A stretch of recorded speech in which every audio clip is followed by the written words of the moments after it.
I beg your pardon, what did you say? I offered to help you. You refused to take our money. Then I said, I guess you're really up shit creek. Ow! You know about secondary smoke? You can give people lung cancer who are innocent and trying to live healthy lives. Why don't you just go back to sleep, leave me alone, do whatever you have to do. Why don't you put the cigarette on? Why don't you shut up and leave me alone? Put the cigarette on, Jack. Put the cigarette on. The pain in the ass this guy is.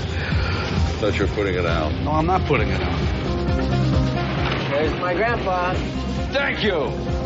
Thank you. Woo! That is why I won't do 2 shows tonight anymore, babe. I won't do. I'm a risk taker. I'm growing an entire crop of marijuana plants in my parents' backyard. I think that shows a little bit.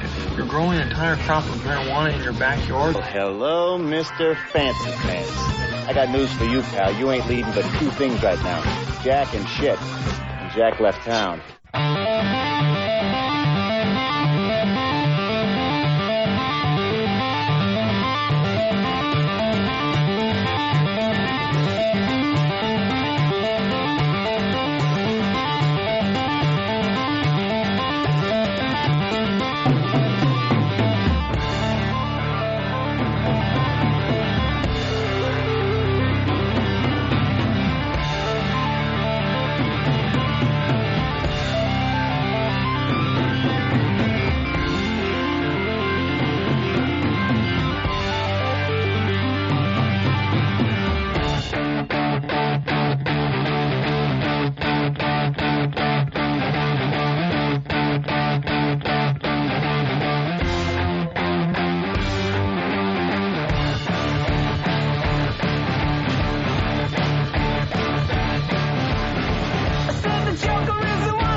the night.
Joker is the wanted man.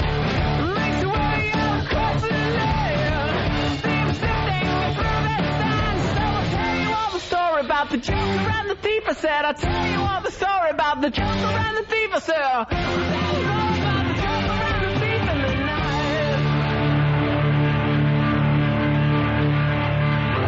Ah, buddies, it's the Ron and Fez show. I'm Ron, there's Fez. Hiya, buddies.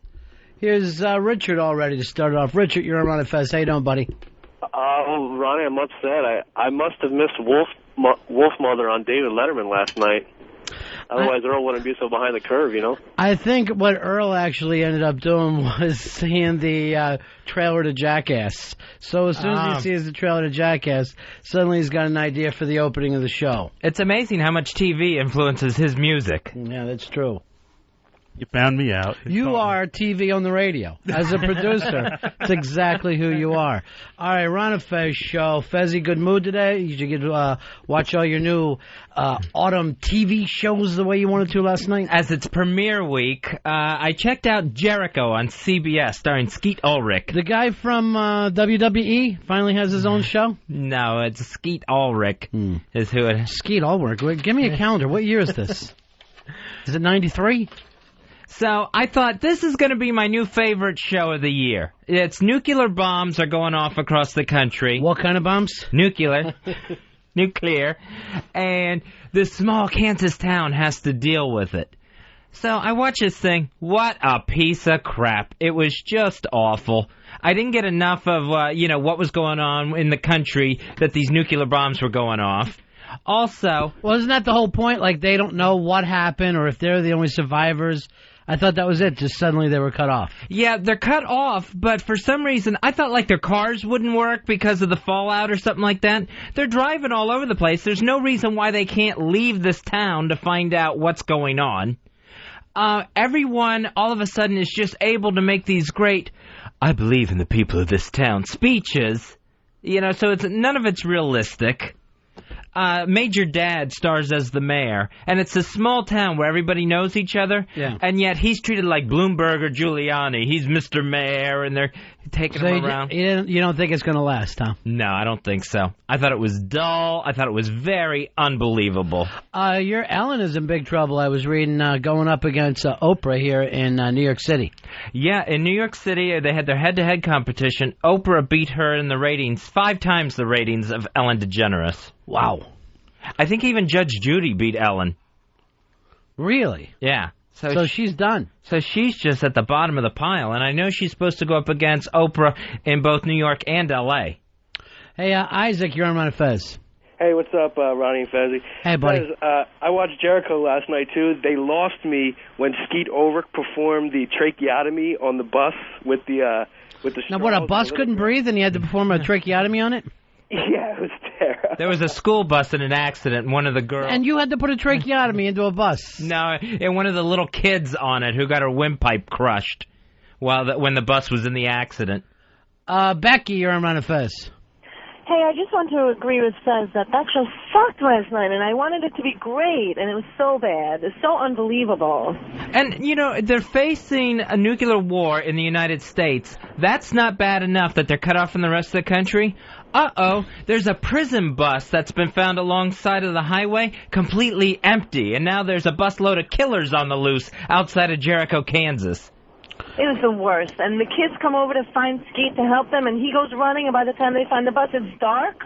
I was like, how far away from the bus were these kids? I wondered about that. When he started looking for the school, he was going over a hill to help out the school bus, the children. Mm-hmm. It was daylight. He gets over the hill. It's completely dark out. Well, maybe it was 5:30 in winter. I don't know. I didn't watch the show. It's really bad. I was watching PBS last night, the big, long documentary, the 4-hour documentary on Andy Warhol. Oh. Started last night. We get the final 2 hours tonight. Rick Burns, the man who, he never stops looking back, that Rick Burns. Stares and stares and stares back. Civil War, baseball. His perfect documentary would be baseball during the Civil War. I think he was into, that's where it started. Jazz he did. What else did he do, Earl? Was it Ken Burns Jazz? He did baseball and the Civil War. It seems like there was even more than that, though. It seems like all he's ever done is come up with these things. Hey, Kyle, you're on the Ron and Fez show. Hey, what's up? Yeah. I got to disagree. Jericho was a great show. Yeah. And, you're right. It's not believable. But so, Lost isn't believable, but it's a great show. X-Files... Yeah, I don't know where Fez got into this. The guy's the world's biggest Lost in Space fan, and now all of a sudden he's acting like he needs a little realism with his sci-fi. But there's just the way they were talking. It just wouldn't happen this way. The town started rioting because they got all panicky. Well, first of all, do we have any towns that are cut off anymore? It's not the Civil War. Wherever you go, now it's the suburbs. Yeah, I mean, in one scene, the town got all panicky, and they're starting to loot the gas station, and the mayor makes this giant speech, and everyone just hangs their head and goes home. Somehow, without any show of force, he was able to convince everyone that's already in this mad panic to stop. I feel like you're ruining this for me. I have a TiVo. I'm going to watch it later. Don't watch it. I'm doing you a favor today. I'm only kidding. I saw the fucking previews, and I wasn't going to watch a dumb show like that. Hey, it's Mr. Bo. Bo, how you doing, pal? Hey, buddies. Yeah. How great was that Andy Warhol doc, that first half? It actually was pretty damn terrific, tell you the truth. I found it incredibly invigorating, and it was real interesting how the things in his life, like attending the Catholic Church and staring at the icons, contributed to his, silkscreen creation of the multiple images. When I saw the stuff on the multiple images, I'm like, that's where you went wrong on your Fez painting, Bobo. There should have been 50 Fez paintings. Well, I'm going to start working on that. I bet you, Bobo is, as you know, Fezzy, an artist. I'm sure after watching that doc last night, you went right downstairs and started painting. Were you inspired, Bobo? I was. I picked up a canvas, put it on the easel, and I just went. Andy Warhol is a very weird thing for me. I remember being a little kid, like second or third grade, and we're in art class, right? And we're ready, we're doing our little drawings and all. The art teacher starts to talk about Warhol and the soup can. And she literally starts screaming at us that it's not art, that this is hideous art, it should be beauty, and he's painting soup cans. And it's not like we were kids that were interested in art. We went from math, kickball, science, art. We didn't give a fuck, right? She goes into this tirade, and I can remember this so well. As she's into it, screaming about it, I just start drawing a soup can. I'm thinking, I have finally found my favorite artist, the guy who makes teachers scream. And from that point on, when I was a little kid, I always was interested in anything that he did. Must have been a little bit of an anti-authority thing when I was a kid. I remember that too, the controversy about what he did, and the idea of okay, he painted a soup can. That seems cool. Why take it out on me? I'm a child. What the fuck do I know about anything? All I had so far was the house with the big, large sun over top of it. And did you hear the incredibly cool thing about that? 2 years after his father died, his mother has to get surgery for cancer. Right. And his brother is left to take care of him and served him Campbell's soup out of a can every day for 6 weeks. Oh, yeah, that's really, that's true. The psychology of it, to me, is just incredible. You know what your problem? You needed a harder life. You needed a harder life, Bobo. More canned foods. Bobo was out on the streets when he was 11. Yeah, 16, but I graduated from high school. Let me write your bio. Let me write your bio, Bobo. How old were you first time you did acid? I was 9. It was Some guys like to wait. I don't know. Some guys are pussies. They like to wait, Fezzy. Yeah. All right, Bo. Maybe there'll be a Ken Burns special about Bobo. Second part's on next Wednesday. Oh, I thought it was on tonight. Oh, is it tonight? Oops. Maybe I'm wrong about it. Yeah, I got to check my TiVo. Yeah, check it out, and then write back to me. Yeah, okay. All right, peace out. All right, bye-bye. Here's Jason. Jason, you're on Ron and Fez. Hey, buddies. How y'all doing? Calling the gang. All right. I was wondering, that Andy Warhol special, was it a documentary or was it a rockumentary? I always go so far to say it was a mockumentary, because Christopher Guest was in 15 scenes. That'll do it. That's all it takes. Little Fred Willard, too. Fez, look who it is. It's your nemesis, the man that you're gambling against tomorrow. He's out with the WNEW show. They're furious with him. So now he comes here to his new radio girlfriends, Ron and Fez. It's Jay Moore. How you doing, Jay? Hi, buddies. Sorry about the battle between you and O&A. Oh, well, you know what? I just left Anthony's house. We're good. Okay, good. I just got back that from got Long settled Island. fast. Even when you get to Anthony's house, you can't find the other side, Fezzy. It's the same size as the Ponderosa. What's up, It's pal? being in Anthony's house like being inside Target with weapons. It really is. It's a very, very large place. Have you been over there, Fez? I have not been there. Oh, that's right. You have problems with the family. Yeah, I don't think I'm very welcomed. Right. Fez, you know it's a fun game to play? Go to Target in your red sweatsuit and see how many people ask you where shit is. Try it, Fez. I'll have to try that sometime when we get the new Target in Harlem. Hey, forget about Jericho, man. Ronnie's right. What is this, 1993? It's 2006. You gotta watch The Ghost Whisperer tomorrow night at 8 o'clock, starring this guy named Jay Moore. You watch that at 8 o'clock on CBS. Then you go right over to NBC at 9. You watch A Little Las Vegas with Nikki Cox. It's an entire family affair of television. I love it. I wish you guys were up against each other. Now, what are you guys planning? Like a little dinner party? No, probably just make a little love and get down tonight. Please, everybody, step in. The show's about to start. We're going to start with Ghost Whisperer. Are you a ghost in this, Jay? No, I'm not a ghost. I'm a professor named Rick Payne, and she comes to me to find out information like why am I dreaming about Beatles and stuff, and I got to tell her like what all the symbolism means. I have no idea what I'm talking about on the show because I'm new to the ghost world. Did you try to look down her top? Would we try? And she stare at it every time it was her close-up. I'm like, what? I'm acting. What do you want? That a guy. Way to go, big man. All right, pal. Tomorrow night, Ghost Whisperer. On CBS. And tomorrow, me and Fez will take these picks. Are we going straight up or are we doing the points? Points, right, Fez? Yeah, let's do points and we'll do pro games. 3 pro game picks each.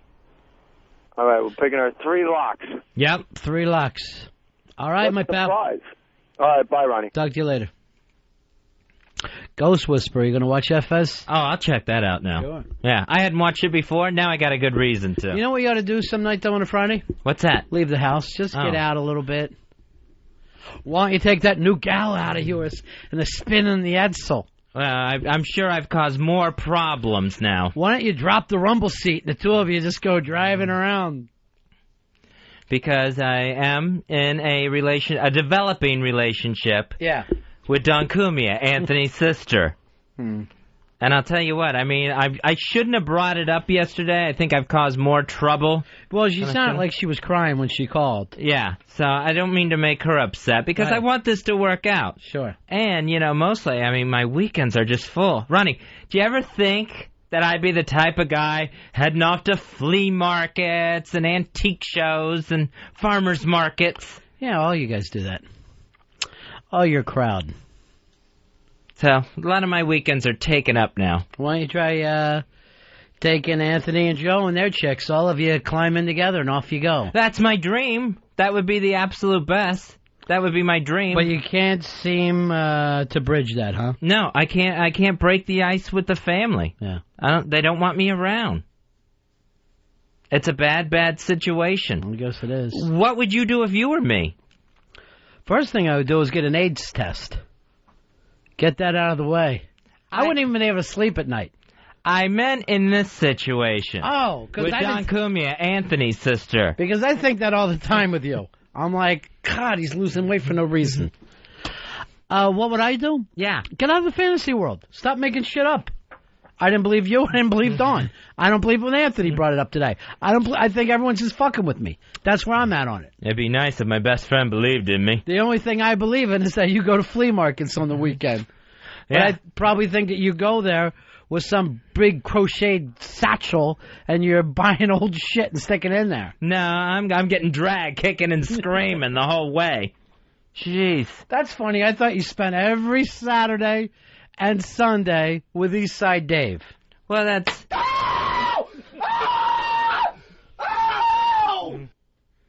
That's Eastside Dave taking it in the ass yesterday from the Genitorturers.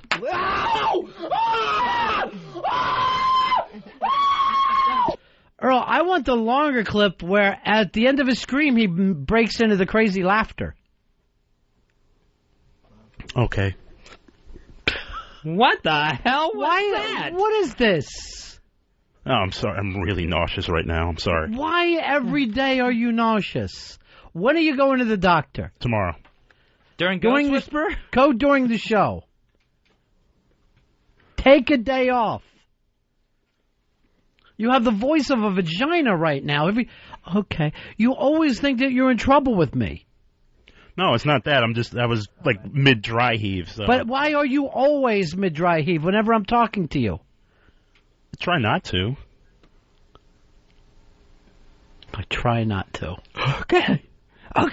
Somehow he's got in his head that he's my stepson. I try to do everything right, Dad. Stop calling me Dad. The name's Frank.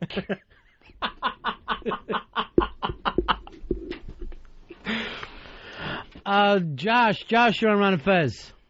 Yeah, I just wanted to see if you guys watched Ray Liotta's new show, Smith, the other night. What you thought about it? I did watch it. I'm going to give it one more shot, but I didn't totally buy in. I did not watch Smith, the master thief, Ray Liotta. Yeah, I didn't. I thought it was okay, but I wasn't caught up in the characters. It was a lot of action, very little caring about the characters.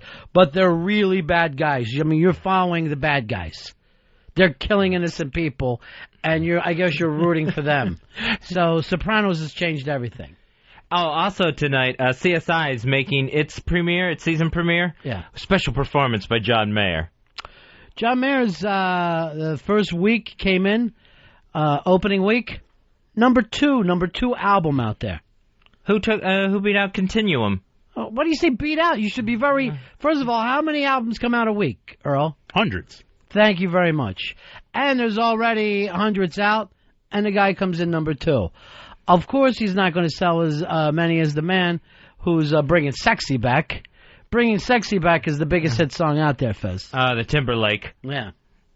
The Timberwolf from Timberlake. Here's Canuck. You're on Ron and Fez.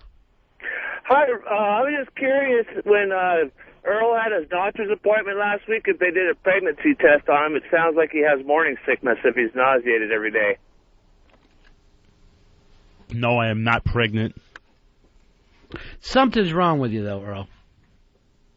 Did you tell the doctor that you're nauseous? And you weren't nauseous before the show. You're only nauseous during the show. No, I've been nauseous all morning. I just haven't told anybody about it. I'm going to write something down I want you to give the doctor and see if there's a pill for it. And I'm just going to put, he's a burden. I don't know what they make out there. I'm not familiar with all the new designer drugs. But I just want something where you can start and carry your own weight. Burden, huh? Let's see if there's a shot or something. Brian, you're on the Ron and Fez show. Hey, Ron, how you doing? Cool. Cool. Hey, respect you as a businessman, sir. You made plans when things were iffy with Fez, with the soundboard Fez. I'm just wondering what you're going to do to replace Earl, since it sounds like he's not long for this world. It's not seeming like we can look into long-term plans with you, does it, Earl? You can look long-term with me. I'm going to work my stuff out. Earl, you're only getting worse. Your energy is lessening every single day. You're sicker and sicker. I'm going to fight through this. I'm going to be there for you guys. Should the rest of us wait for you? What about this? What if we talk to Elo and see if we can't get somebody to be above you? Like you stay on the show, but you have no responsibilities. Or few responsibilities. Would that be cool? No, I can handle my responsibilities. You haven't yet. And I don't mean that in a bad way. I think that's the nicest way that could have possibly been asked. But I want him to stay around. Everybody loves Earl. Right. But there's no work being done. And it doesn't seem like he can even answer a question anymore. And Earl, I think if you had a supervisor, someone who was taking the responsibility for the show, I think instantly you would feel better. No, it's just physical problems that I'm having right now. What physical problems? Well, nauseous. I'm nauseous and the recurring headaches. Those are the only two real physical problems that I'm having right now. What about the problems I'm having right now? I don't have a producer. Now watch. If he goes in there tomorrow and has a brain cloud, I'm going to look like the meanest man alive. But just remember this, everyone. I said I want to keep him. I just want someone else to do his work. It's definitely a show mental breakdown because yesterday, again, he played softball. And if he's this sick, he can't play softball every day. Very good point. Thank you for telling us the truth, Dave. You're welcome. Someone has to. I mean, he's told us he's had migraines. I've never had a migraine. I'm scared. My mother always had them. I was always afraid to death of getting a migraine. I don't think you could do anything physical with a migraine. I was genuinely excited yesterday. He looked great, and I thought, oh, go ahead, play some softball. You look fantastic. You're back on the game. This is a new day. Didn't Kareem Abdul-Jabbar actually miss games in the finals because he had migraine headaches and he just couldn't move? I mean, that's the finals of basketball, and his headaches would be so bad he couldn't get up. Yet Earl can find it to go play in his co-ed softball league, where then he comes back and brags to me, 3 for 5. No, I mean, oh, and I slid into a woman at home. It's not so much the headaches anymore. It's just I'm nauseous this morning. That's there was a play at the plate. This guy is such a tough baseball player. Play at the plate, and he knocked the catcher's brow off. I mean, this fucking guy, during the co-ed games, is Charlie Hustle. You'll be headed to a co-ed Hall of Fame, Earl. I don't know which half, but a co-ed Hall of Fame. Well, everybody wants you to get better, Earl. What time's the doctor's appointment tomorrow? 4:15. They're going to run you through the test, find out it's not your brain, send you to the psychiatrist. Are you ready to do that? I'm not really ready to see a shrink, not just yet, but if that's what it needs to be done, that's what needs to be done. You have show fear. You're afraid of the show. You're afraid of making a mistake. And because of that, you come in timid. No, I'm always ready. I'm always up for the show. No, you're not, Earl. I'm telling you the truth. Okay. And all your coworkers are telling you the truth. You seem to do great after the show. Before the show, you're nervous. During the show, you're a fucking statue. I want you to go into this doctor. And he goes, what are your symptoms? And just go, because we've driven you crazy. No, you're far from driving me crazy. I love you guys. We know, and we love you too. But you're not doing your work, and you're faking illness. You're like a fat kid in gym class, Earl. You're becoming a problem here. No one's believing it anymore. Boy, that takes me back. Don't say that in front of your new gal. You told her you were a 4-letter man. In her eyes, I can do no wrong. That's the beauty. That unconditional love that you always look for. Her eyes haven't seen you in a year. Since you faked a heart attack. Don Cumia, Anthony's sister? My gal? Yeah, sure. God, I can't stand him. Can't stand my whole show. I don't know why any of you people are listening. The only reason awful to say. The only reason I listen is I'm getting paid.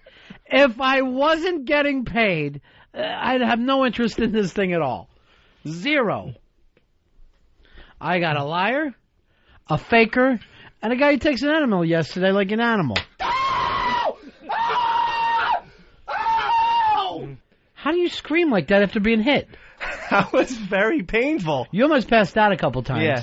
And this is very, very upsetting to admit this. I had a little minor accident on the subway ride last home. Shit yourself? Yeah, just leakage. But I thought maybe there was some of the leftover water from the enema running down outside my ass, and I checked, and it was just a thin line of diarrhea right down my leg. I'm like, what the fuck am I doing? What am I doing for a job? No, but can I tell you something? Yesterday was your best show ever. Not only that was your first good show. All right. You being beaten. You know, the beaten thing, I don't understand the whole pain and pleasure. But, I'll go along. But why a guy wants to get an enema from a woman is just fucking odd to me. She's very attractive, so. She is very attractive. Jen from the Jenna Tortures looks exactly like Hitler's wet dream. She is a Nazi and a beauty. Yeah, very, very smoking hot. Blonde, I love the whole thing. I love the whole S&M outfit. I love that. Now, her husband, Dave, are they still together, Fez? Oh, yeah. Yeah, it's been a long time now. He's from Morbid Angel. I don't know whether Morbid Angel is still together. So, two kind of rock stars living their crazy fucking lifestyle. And yet, when you party with them and hang out with them, very normal people. Yeah, I mean, you go to their house and it is like the Addams Family. Yeah, it's very gothic. A few swastikas hanging up around. It's my kind of place. At the same time, she hasn't lost any desire to hurt people. She still wasn't enjoyed as much yesterday as she did years ago. Yeah, you think how many times can you clamp a nipple and run a needle through it? Yeah, that was you were freaking, and you bled like a pig, like a stuck pig. Oh, I'm a bleeder. Yeah, it really just all came down. You were all your face was red and white at the same time. Yeah, it was like blushing, but then white. I don't even understand how that takes place. You started to wobble, the head was moving back and forth. I thought we were going to lose you. I definitely was woozy with the needle, and I thought I was going out. I started to see those yellow and black dots that you see right before you hit the pavement when you faint, and I thought, I'm going out. I'm pulling the Febreze right here. But I was able to muster through it somehow. Pulling a Febreze is when you faint like Earl. Yeah. And when you faint in the doorway so no one can get in or out, that's called a Febreze Douglas. It wasn't like I planned it. It just happened. No shit, you didn't plan it. You fell on the fucking ground as the show was starting. You look like Winnie the Pooh when he got stuck in Rabbit's Hole. Just half his body hanging out the door. And a huge body it was. Like the same body he has now. Nah, it was just spread out. 8-foot black Sasquatch when he was lying there. He looks so He's the same size. You don't faint and get longer. You do. You fucking idiot. And he's taller than I am, too. You moron. Well, he always seems taller. He wears big heels and shit, so. Now, here's the odd thing. Earl's embarrassed about passing out.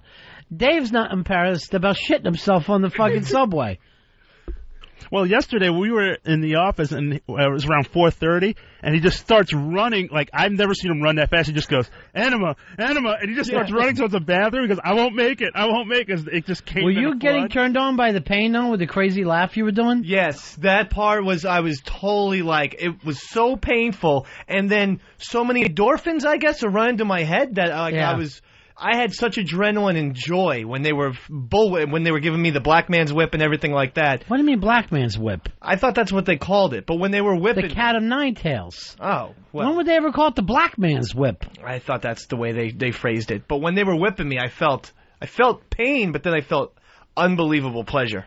I'm going to look into some of this stuff, I think. You should. Come over here, I'll punch you in the face right now. That's your fucking thing. I'll knock a tooth out. You're not a chick and you're not wearing a nice leather outfit, S&M outfit. You give me a fucking wig and a Fonzie jacket and a fucking class ring. I'm going to punch him right in the face. No. So you think you could be a bottom? That's the way you're leaning right now. No. It gotta be with chicks, but... No, but I mean for, there's tops and bottoms in an S&M relationship as well. Yeah, I could. You like the pain. Yeah, I could. I could do that. I could probably wear the rubber ball, Pulp Fiction style and all that shit. Yeah. I don't know. I knew that there was a curiosity with me because I have pornography where they're whipping people and then they have intercourse, and I always really liked it. And I think that outfit is the best. Some people like cheerleaders and other shit, and I love that S&M outfit. And it definitely worked. Here's the part of it that's, the thing is that you want to be dominated by the woman. That's what you like. You like the woman in charge, smacking you around, making you do stuff.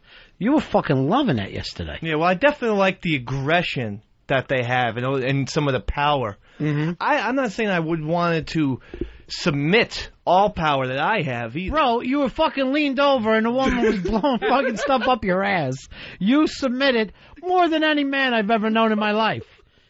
You're acting like you're dabbling in this. You took a fucking quart of oil up your ass. Well, happily, I might add.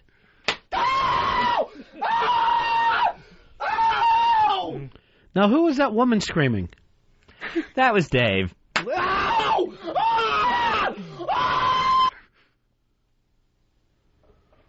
Brings back some fond memories.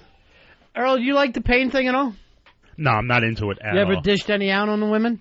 No. I'm never really into it at all. I mean, there's just too much I don't know. I hate pain to begin with, so I'm never. What about you, Dave? You ever dish out any pain? I do slap the ass very, very hard during doggy style. Yeah, hard as you can. Yeah, like nice and slap and take it. Does she dig it? She says, not so hard. Please, lay off a bit. Lay off, you know. That She take a knows little that- fun out for you? A little bit. She knows that I like to slap, but she doesn't improve. Well, tell her next time, put on a strap on, start tagging you and whacking your ass. You love it.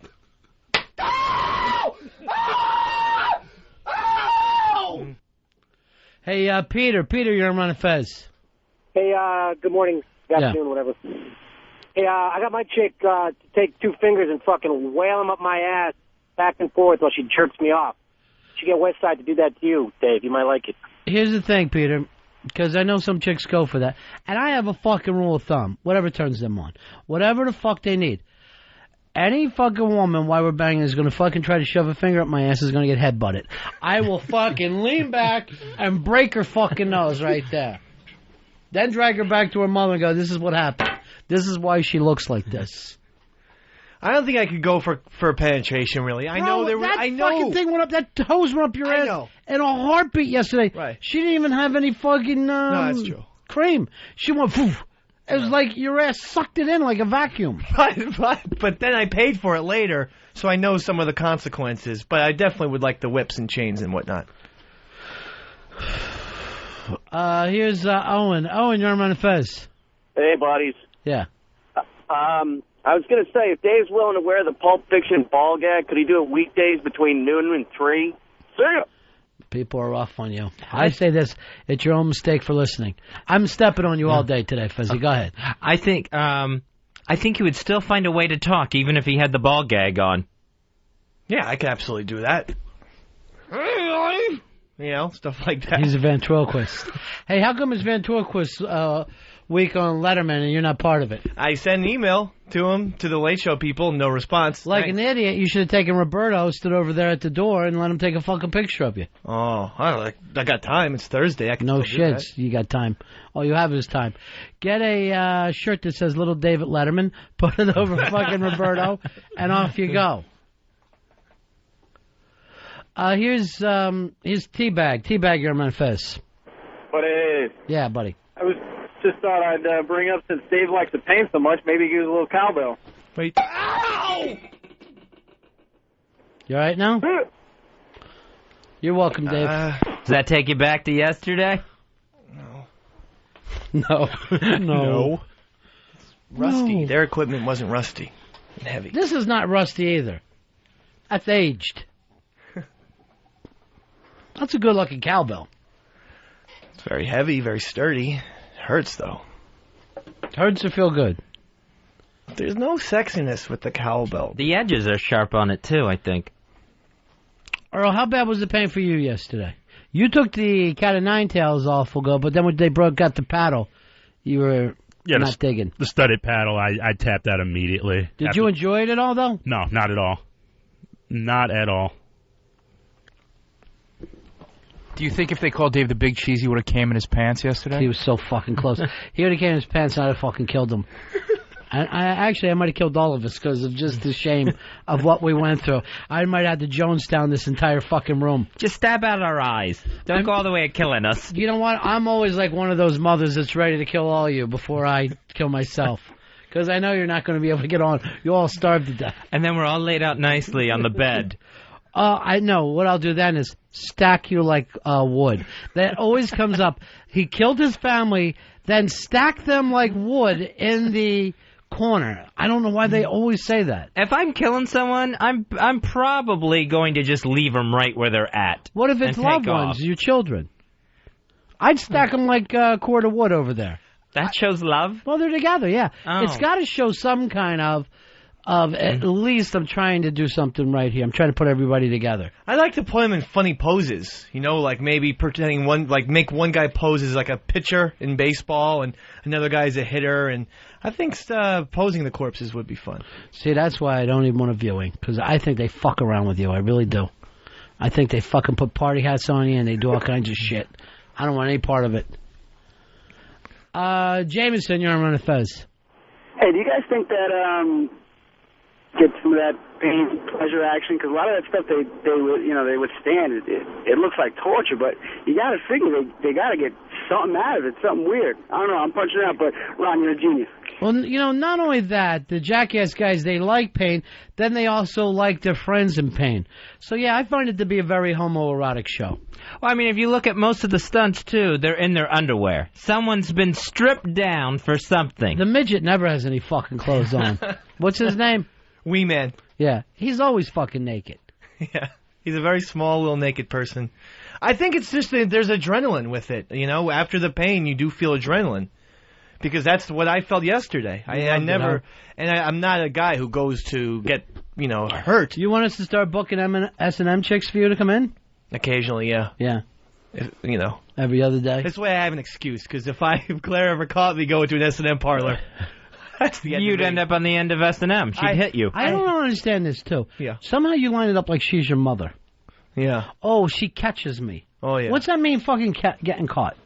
I don't know. I just think if she found out about it, she would part the relationship. I had 2 separate dreams last night that she left me, and it was probably due to the S&M show. If she had found out, That's the worry. So I just try and keep these things hidden, and she won't be. I keep telling her MiFi's on the back burner. If she's staying with you while you have a trail of shit running down your leg, she's probably going to stay with you because of the S&M stuff. Oh, no, I hopped in the shower real quick. She went to give me a kiss, and I'm like, I have to go to the bathroom. It'll take just 2 seconds, and all of a sudden the shower was on, and I decided, it was very sloppy with my number 2, so I thought I should take a shower. She bought it, too. See, most women would think if you do that when they try to kiss you, take off, I got a shower. And then, you try to wash your own clothes. They think that you're trying to fucking wash the pussy off you. They think, he stinks from fucking pussy outside, and he don't want me to catch him. You stink from shit. That's the fucking weird thing. Like a child. Yeah, well, when you put it that way, it doesn't make me feel that good, but, Bill, you're on Ron and Fez. Hey. Yeah. I just thought it's like, bring in a different dominatrix every week, Wednesday, and now you got a promotion. Whip him up Wednesday. We'll do a whip it good. Yeah. I can see a maid uniform in Dave's future. If you're into that, Dave, we'll supply. We used to have the Spanking Club of New York on this show, or Spanking Association something. And their weird deal was this. They would spank each other, and then you have to cuddle the chick in your lap, and kind of make her feel okay about it, like she's a little girl. There were some fucking whacked out weirdos. I would love to do that. Yeah, when they're spanking on the show, and I go, now when do we fuck them? Oh, never. We never. That's part of being in the club. Like, you're fucking kidding me. Yeah, it was interesting because as out there as they were, enjoying the spanking and everything, they had a lot of rules. For people that were doing their own thing, it was very regimented. Well, it's discipline, Fez. You're going to have the S&M world filled with rules. No chaos there. Because, with the dominatrix, you're not allowed to hit her back. Oh, right. So as tough as she is, she can't take a fucking leg sweep. There's your Yankees. 9 years in a row, pick up the pennant. Yes, sir. They actually looked a little more happy about it this year. Yeah. Some years they make it look like business as usual. This year they were actually celebrating. Got a younger team with some, Melky Cabrera, Robinson Cano, and guys like that. And I think the youth kind of made him celebrate a little more. Don't fight against the youth, bro. I'm not. And I'll tell you something else. I don't understand why people are saying the Yankees backed into the playoffs. Because they got in, they lost the game. The Red Sox won, right? Yeah, and the Red Sox lost. Oh, okay. So that got the Yankees in. Yeah. But dude, they were fucking 10 games over the Red Sox. Yeah, but they normally say back in when you don't win yourself. That's all. When another game causes that outcome. Right. I look at backing in as like, there's 3 games left. One team loses 2 of the 3, but the other team loses all 3 games. So they both played like shit, but somehow you backed in. A team that's up fucking 10 games did not back into the playoffs. It's ridiculous. You feel just as good with this. Yeah. How far are you ready to go in the playoffs? And don't be just a homer. Okay. Be honest. We will make the World Series, and I'm not being a homer. The World Series is going to be a struggle. Because the Mets are great, and the Yankees struggle with National League teams, and quite frankly, the last 2 World Series that we made, we've lost both. So I fear the National League. I really do. Earl, where are you on this? I like the Yankees' chances. They got really strong pitching. They've got experience. They've got they're going to have home field throughout the playoffs. There's a new energy. I'm telling you, nobody was picking them to win the pennant by 10 fucking games this year. That didn't happen at all. So, no, but I like the makeup of this team. They have a great chemistry, and they really seem to want this one this year. There seems to be an urgency with this team. A-Rod is on Sports Illustrated this week, and the basic premise is he's got to win the fucking series this year. Yeah. He's got to play great in the postseason. Yeah, he is not liked. That is really what came out. He's flaky and weird. He has strange behavior. Jason Giambi had to tell Torrey, stop coddling this guy, because we know he's a superstar, but stop treating him like a baby. He's a man. Yell at him if he keeps fucking up. And he was making all kinds of errors and shit. He's played better since, but he needs to pick it up. Somebody saw him on the street the other day, right? He's at a steak place. BL something. It's right down the street on 57th. They said that the guy was with him had a fucking Yankee shirt on.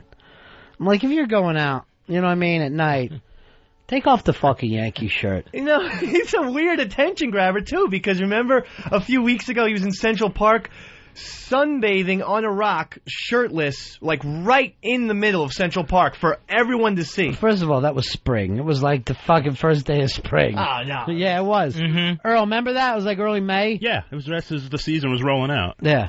So you got hit so hard yesterday, you can't remember. By the way, this is on, I guess it's WWE.com. Talking about Paul Heyman coming in here and doing the Ron and Fez show yesterday. By the way, I thought Paul Heyman was a lot of fun as a guest. I love having Paulie in here. It says, after leaving, he went to the Brooklyn Diner for lunch.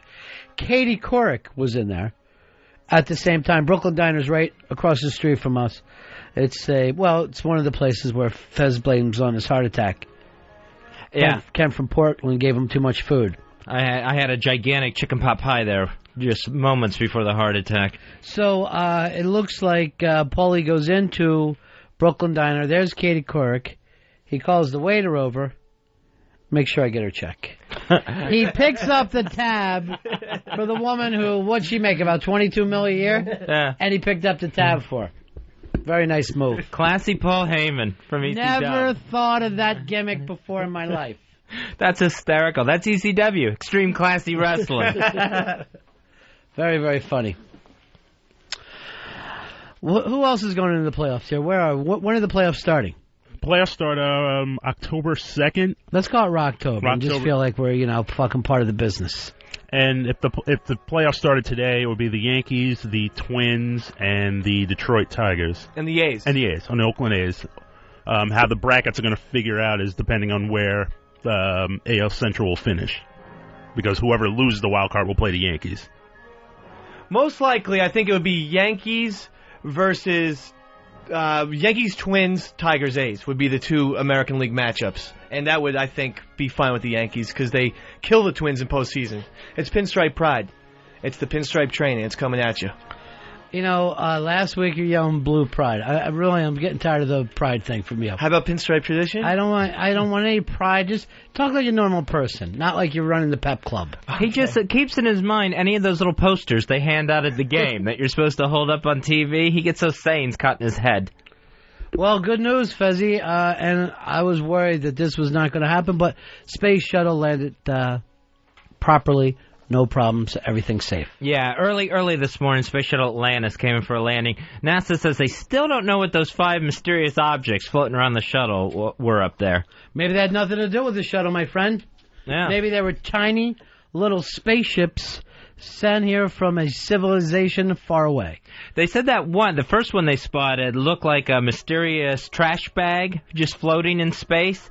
It reminded me of that thing that you and I saw over the city that time. The close-ups of that look like that thing we saw up in the air. You believe in life on other planets? Oh, yeah, I think there's life on other planets. Earl, where are you on this one? There's something definitely out there. Has to be. There's too many things that suggest that there aren't. There's too many things suggesting that there's life on other planets. It weirds me out so much that I wish that we would get together as a planet and just occasionally shoot nuclear bombs way into space, as far as we can into space. Without even knowing where they're going? No, we don't have to know. It's just a luck shot. Hopefully, we hit an alien. See, now that could just arouse a more advanced civilization to come and attack us back. Fuck them. If that's where their head's at, bring it on. You know why, Fez? Why? We're going to protect this house. If they're out there, I want them dead. But they could have things to teach us, something like that. If they come here, they could be advanced. Yeah, you know what they're going to teach us? How to fucking mine for fucking coal. That's all they want. They want to turn us into slaves. Probe up our asses. I ain't Eastside Dave. I'd rather want to blow one of them up. We would probably just find... Why does everybody always think the aliens are smarter than us, too? Well, because we're so far away from being able to go to another planet and visit aliens, it's easier to have the fantasy of aliens being smart enough to come here, to travel, billions of miles through space. Maybe you've heard of a little show called Star Trek, Fez. Star Trek. We were the ones exploring there. We're so far away from being to Star Trek time. Why? We're landing and taking off. We're doing shit. Stop putting down your species. Get with the program. Get with the program. Dan, you're on Ron and Fez. Hey, Earl, if there's life forms on other planets, did they ride on the Ark? No, they did not ride on the Ark. Did Jesus ever bring up aliens? No, not that I know of. So there can't be any, right? Well, I mean, obviously, if God controls the earth and the heavens and the stars, wouldn't you think that he put other life forms on those other planets? But wouldn't Jesus have told us that? He didn't even tell us they were Indians.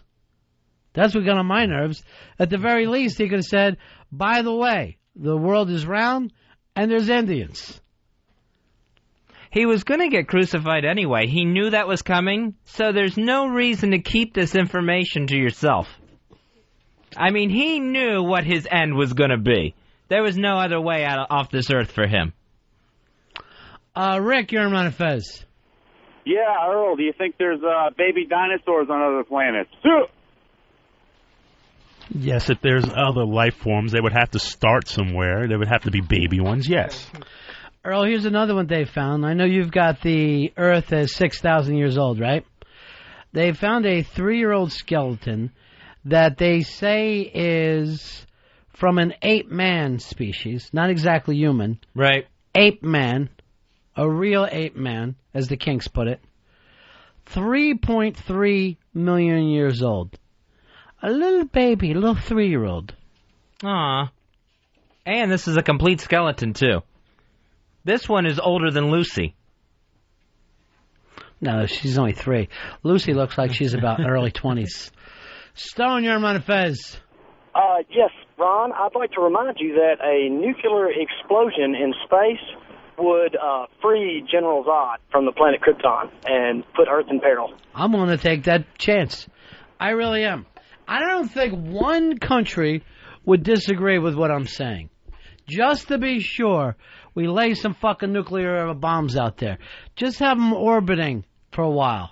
I think that's an awful idea, because what if there's a retaliation? We don't want one coming back. Are you a pacifist or a pussy?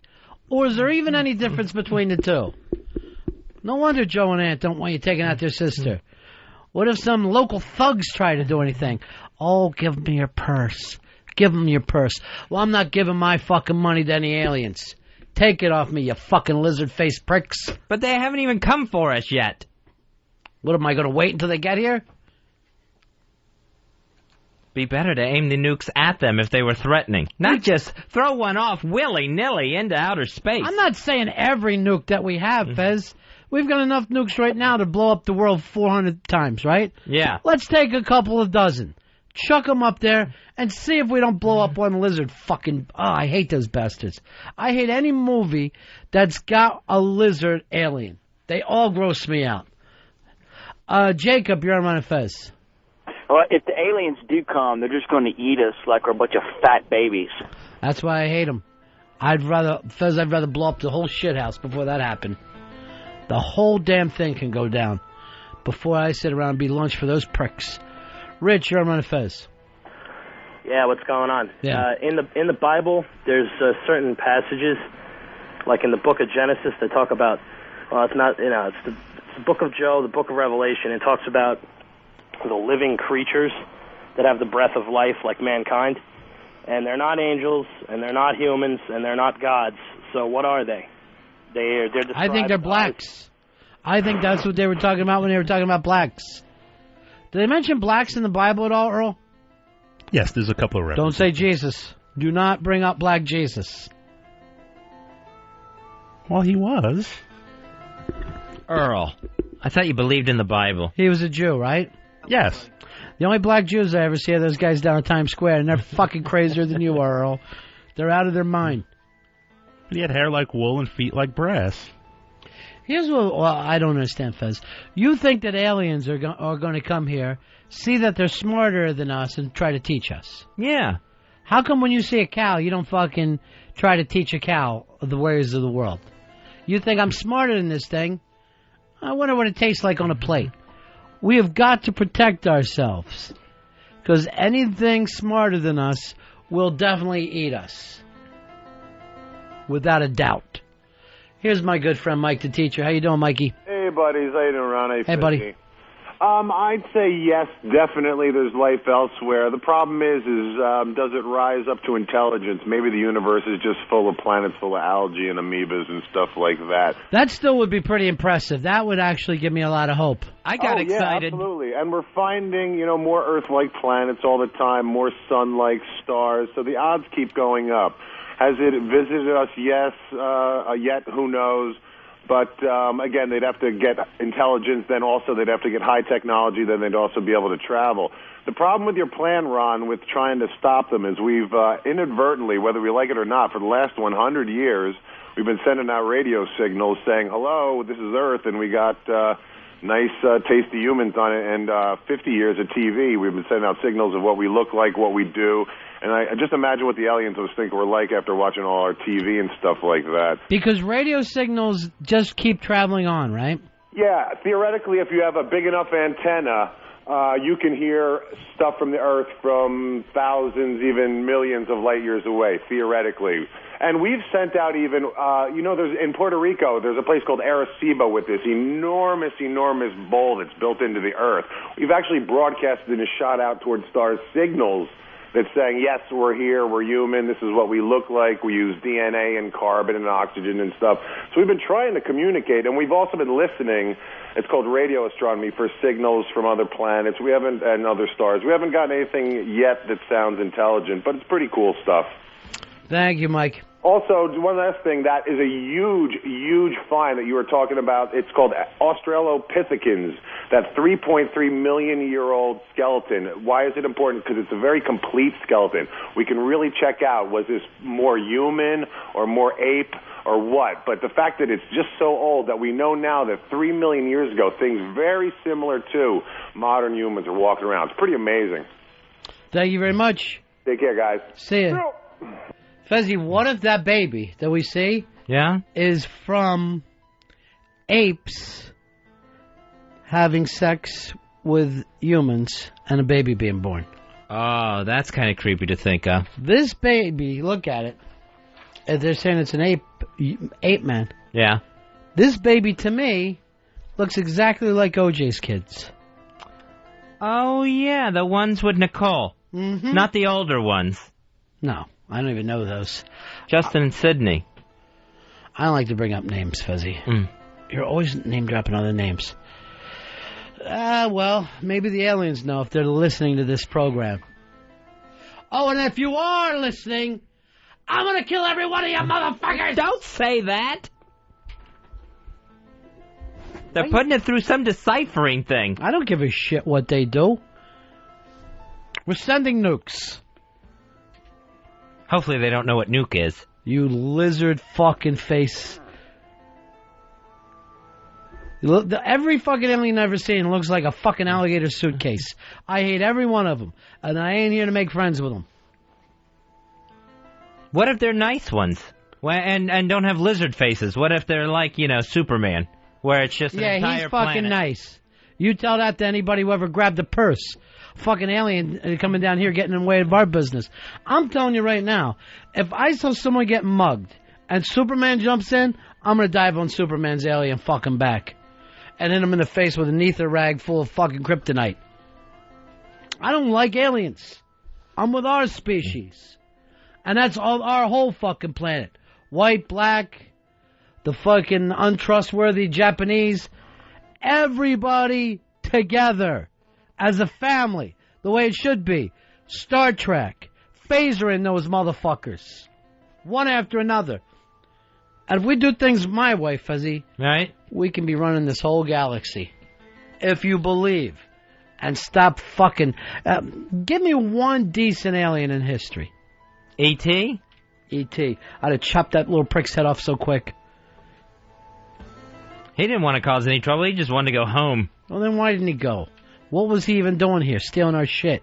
I think they were out there stealing fucking hubcaps, and they took off without him. I do not go for this.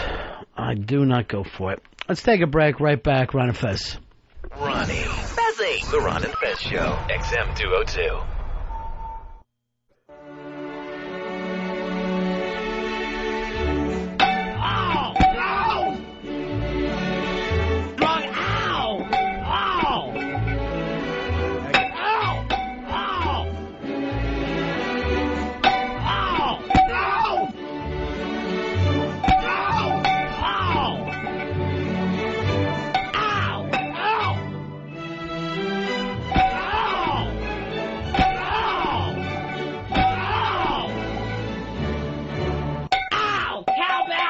Well, how do you think I feel? It's the Ron and Fez Show, 866-RON-0-FEZ. That's 866-766-0339. Or you can always email us at ronandfez@AOL.com. Last night, I said, don't watch that Jericho show that debuted on CBS. And I'm thinking, this thing isn't going to last long. How long will it be before we see Skeet Ulrich again? We haven't seen him in years. He disappeared off the face of the earth. Skeet Ulrich, they were going to make him the new Johnny Depp there for a while. They threw his name around like he was the new hot thing in movies. Disappeared, now he's back as on this little television show. Yeah, he'll be gone again, and again, we won't see him for years and years. I have the feeling. It's like he's one of those celebrities that they seem like they're just everywhere, and then all of a sudden, they're gone. Like a Michael Keaton. You couldn't have been bigger than Michael Keaton. What was Michael Keaton's big problem? Leaving Batman? Yeah, it seems like after Batman, things dried up for Michael Keaton. Roseanne Barr, basically the same way. Yeah, she's gone. She tried to come back with that reality show about a reality show. Yeah, I didn't even understand that. That was like a nervous breakdown on TV. Yeah, and that thing got pulled before it was done. I think because she had to have some surgery or something like that. But it's weird. Those celebrities, you think they're so famous that they're going to be around. They're going to be around with us all the time. They'll always be in the newspapers, always have something going on, and then boom, they're just gone. Do you think that they feel it happening, or it just happens to them? I think it just happens. Or do they feel like, no, I'm still around. I'm just taking a little time for myself. Because once you made the money, you can understand how somebody would start hanging around the beach and turning things down. Right. Yeah, I mean, if your only point was to stay in newspapers, what's the fucking point of that at all, Because most of the people that you're talking about were not great artists. They were just famous because, they did the right vehicle at the right time. You would think some people, though, are famous enough that they would at least keep working and you would keep seeing projects from them, like a Joe Pesci. Joe Pesci decided, I think, to take time off. Oh, okay. Although I think maybe even a couple things came up that he ended up, not working out. Like some things that he wanted to do. But, Dave, don't they see Pesci around Jersey all the time golfing? Yeah, he belongs to Spring Lake Golf Club in Spring Lake, and he's a friendly guy and everything, but he's aged, and it doesn't look like there's any fire to perform anymore. He just likes playing golf and hanging out. But you know what? I mean, if you have made a bunch of money, right? And then you still have some fire, there's something wrong with you. There's nothing wrong with a guy going, you know what? I did do some shit. Now I'm playing golf and, drinking in the middle of the afternoon. That's not a bad life to have. Jean-Claude Van Damme, I'd put on that list of just disappeared. And he was putting out a movie constantly. Yeah, he got caught up in the party and stuff, right? Yeah, I think so. I guess that's a little tougher when you're in that when you make those kind of movies and you're starting to get older. Yeah, it's hard to be crowdy, man, at age, 45. Paul Reiser disappeared. Had a big show on television. We never saw him again doing anything. But you don't think it's kind of odd that Paul Reiser ever had a career? I mean, that's the alarming thing. I mean, yeah, I can understand that. But once he was big, you would think Paul Reiser pretty much fits into any other TV show or, the friend in a movie that, you would just see him all the time. And then nothing. I can't imagine there's a lot of directors and studios going, get me Paul Reiser. I need Paul Reiser. Here's CJ. CJ, you're on the Ron and Fez show. How are you, pal? Hello? Yeah, go ahead, Siege. Yeah, man, I was trying to find out where Chris Tucker's hiding at. Chris Tucker just signed for Rush Hour 3. It seems like he can't do anything except for those Rush Hour movies. And that thing seems like it's been in the works forever. But I read the deal was $25 million. All right, that's a nice payday. That's worth just doing Rush Hour movies. Yes. Not bad. Meg Ryan, I haven't seen her forever. I would have thought she would have been, just constantly in movies. Well, didn't she have a few flops in a row? No, she did that boxing. I mean, what's the last hit Meg Ryan had? Yeah, I don't know. It's got to be 15 years ago. Yeah, she had that Kate and Leopold movie that wasn't a hit. Flop. With Hugh Jackman. Yeah, I don't even know when the last hit she had was. Brett Butler disappeared. Brett Butler did disappear. She had a big TV show on ABC. Never saw it once. Yeah. Last time I saw her, she was a judge on one of the last comic standings a couple years ago. She was mad because her vote didn't count. The female comedians just seem to go away pretty quick. I mean, how about Tim Curry? He was huge. He was tops of the world. Rocky Horror, Clue, Home Alone 2. None of those films were big, you idiot. Those are great movies, and he is a solid actor. That's subjective, but none of them were hits. He never was on top of the world, a movie star. Rocky Horror wasn't a big hit? No, Rocky Horror was a big fucking bomb that became a cult thing over years, but when it came out, made no money. Oh. Well, still, someone should still put in that movie. I would throw in the same fucking area. Candace Bergen disappeared. Big star on television. I saw her at the Emmy Awards. She didn't grow up, she grew out. Got a little wide. Oh, okay. But, again, she's 65 probably. Right. And again, she also is someone who made the big money on her Murphy Brown show. So probably doesn't have to. Mario Van Peebles. I don't even know who he is. He was a black actor. He seemed to be doing a lot of work. He put out that black Western, Posse. And I think that was about the last thing we ever saw him in. I did not see Posse, so I can't even throw myself in for that. John Goodman, haven't seen him forever. John Goodman's a great actor. As a matter of fact, probably the worst thing he's ever done is Roseanne. He's really been into some great roles in the Coen Brothers films, and normally he'll come back and do one of those. Yeah, he would do movies, and then he was always all over Saturday Night Live. He was constantly on there like he was a regular. Hey, Kenny, you're on Ron and Fez. Hello? Hello? Yes, what can we do for you? Yes, I'd like to say Andrew Dice Clay, Julia Roberts, and Jim Carrey. Julia Roberts took time off to have a kid. Dice is gone. And what was the other one? Jim Carrey. Jim Carrey had 2 movies in a row that got pulled.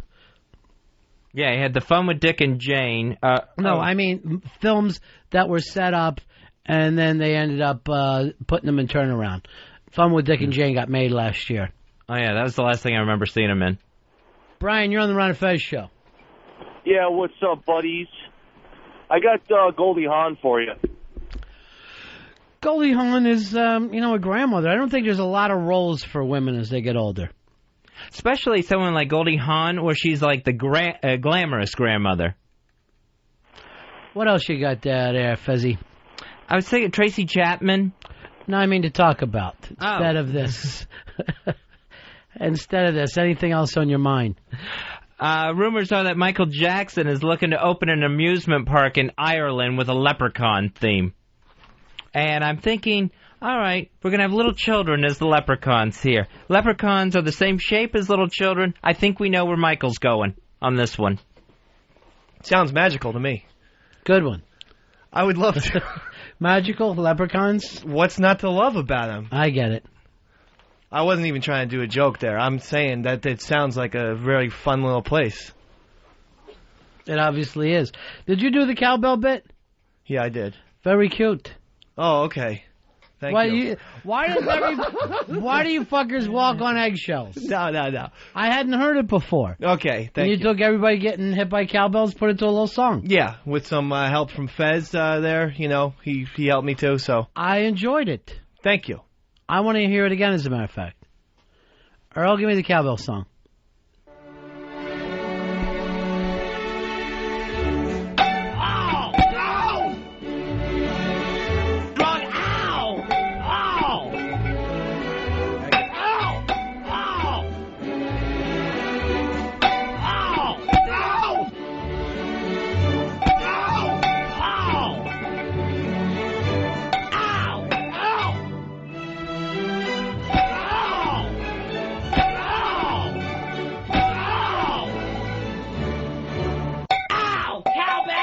Well, how do you think I feel?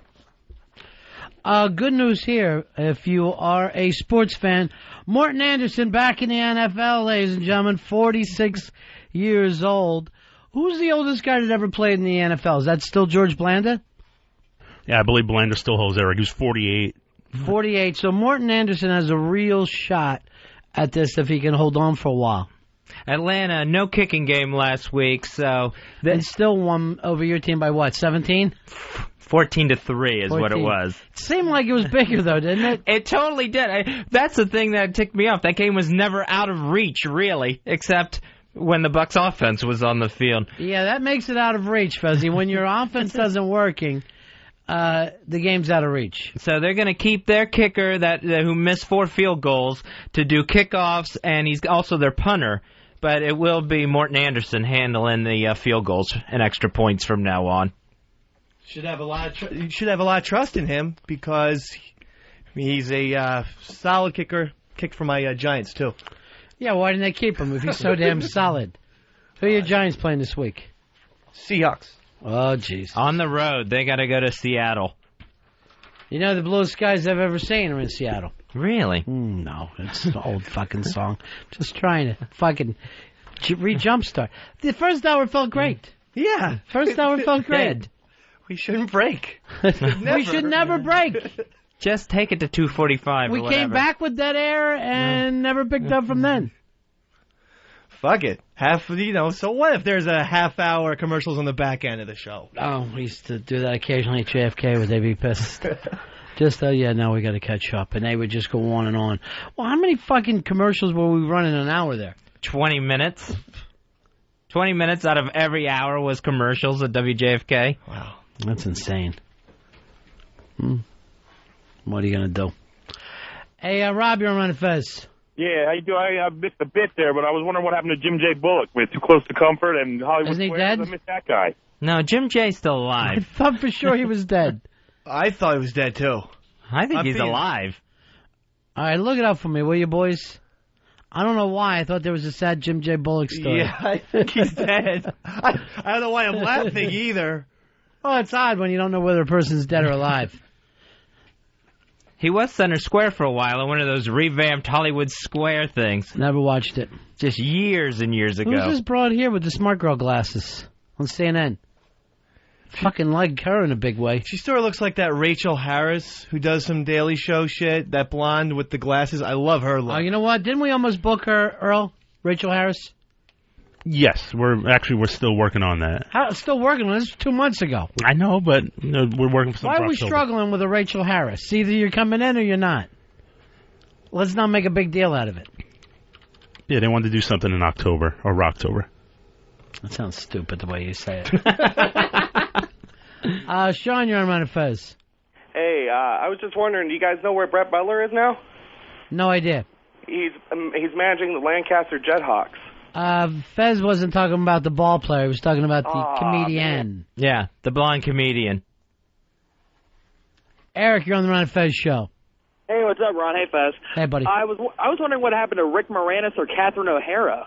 How about them? Catherine O'Hara still does all the Christopher Guest films. She's fantastic.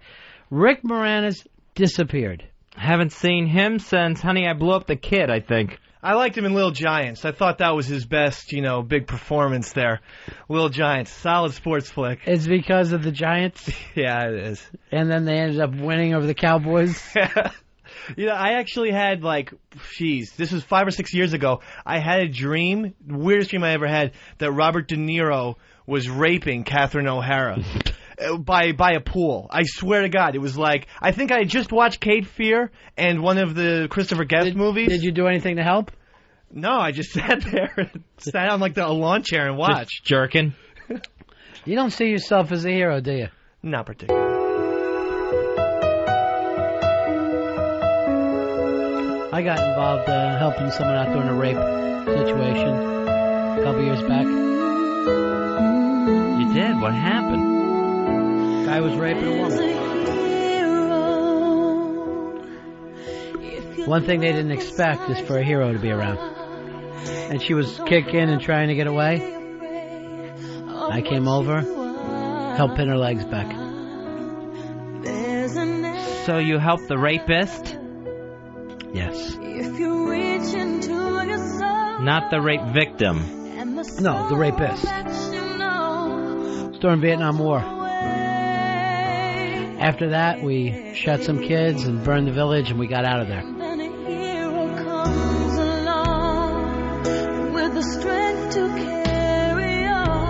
Yeah, where's hell, Fezzy? Sometimes you gotta do things like that. Some kids are gonna get killed. Some people in villages are gonna get raped. Yeah, but I think the hero part would have been if you helped the woman who was being raped to... Look at me. Am I wearing black pajamas, Fez? I look like I'm VC to you? No. USA, my friend. USA. Maybe you heard of us. Yes. Most powerful country in the world. That doesn't mean we should rape.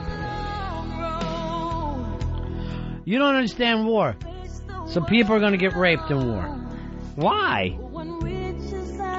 You got to fucking take the fight out of them. I can understand people getting killed in war. Yes, that's going to happen.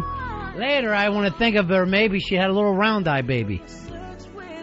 Let her deal with that. Yeah, the Nom slugging it out with fucking Charlie day after day. You don't forget that shit, Fezzy. And then a hero comes along with the strength to carry. Tripping our brains out, shooting kids, raping women. Vietnam. God, I miss it. God damn, I miss it. Those are some great times. When were you in Vietnam? Just fucking head full of acid. Look, motherfucker, you're all gonna die! Fucking machine gun in his hand, shooting the shit out of him. When were you in Vietnam? 93. Tripping my balls off. Raping and killing. We weren't even in war at that point. You know, come to think of it, I don't even think I was in Vietnam. I think I was in West Philly. But still, you gotta take the spirit out of them. Semper Fi, boys! Not even in the service. Here's the surf boy. Wherever you are.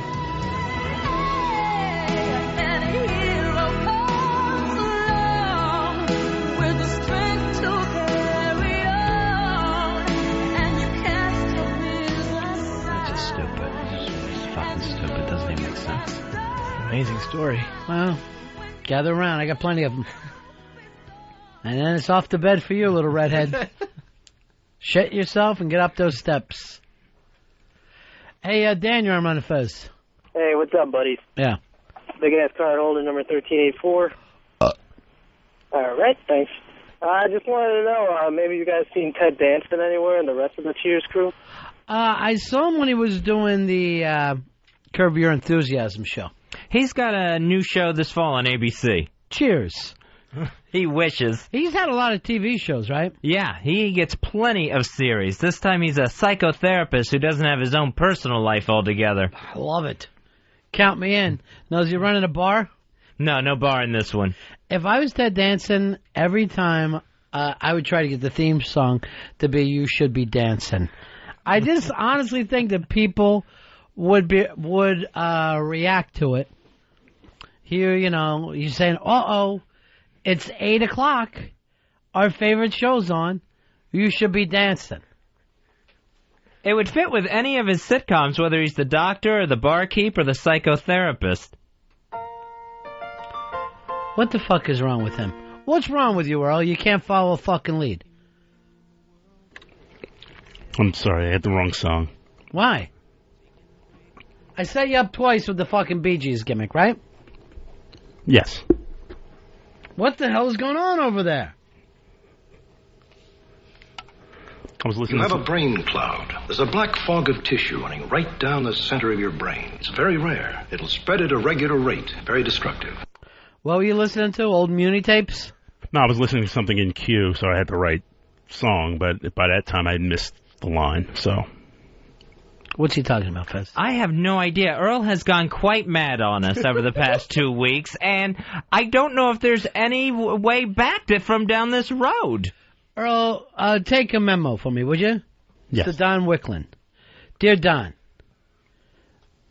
I want someone to replace Earl, but I still want to pay Earl. You know what? It would sound better if it came from you, Earl. So say we need someone to replace me, but I still want to get paid. We'll write it, Earl. You just have to sign it. Because I'm sure they'll check signatures in HR.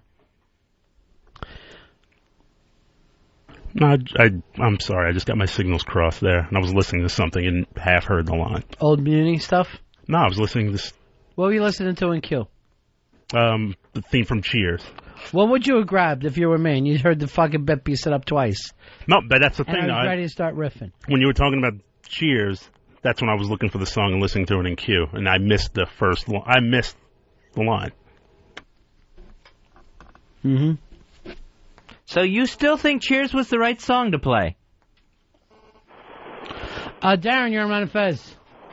Hey, Candace Burton's on that show Bustin' Legal now. She's been there for 2 years. Oh, yeah, that's right, Fez. Oh, okay. So she is still around. I know. And that's got that James Spader, who kind of fell off the map. He was a huge star in the 80s as well. In that one movie with Clue. He was Miss Scarlet.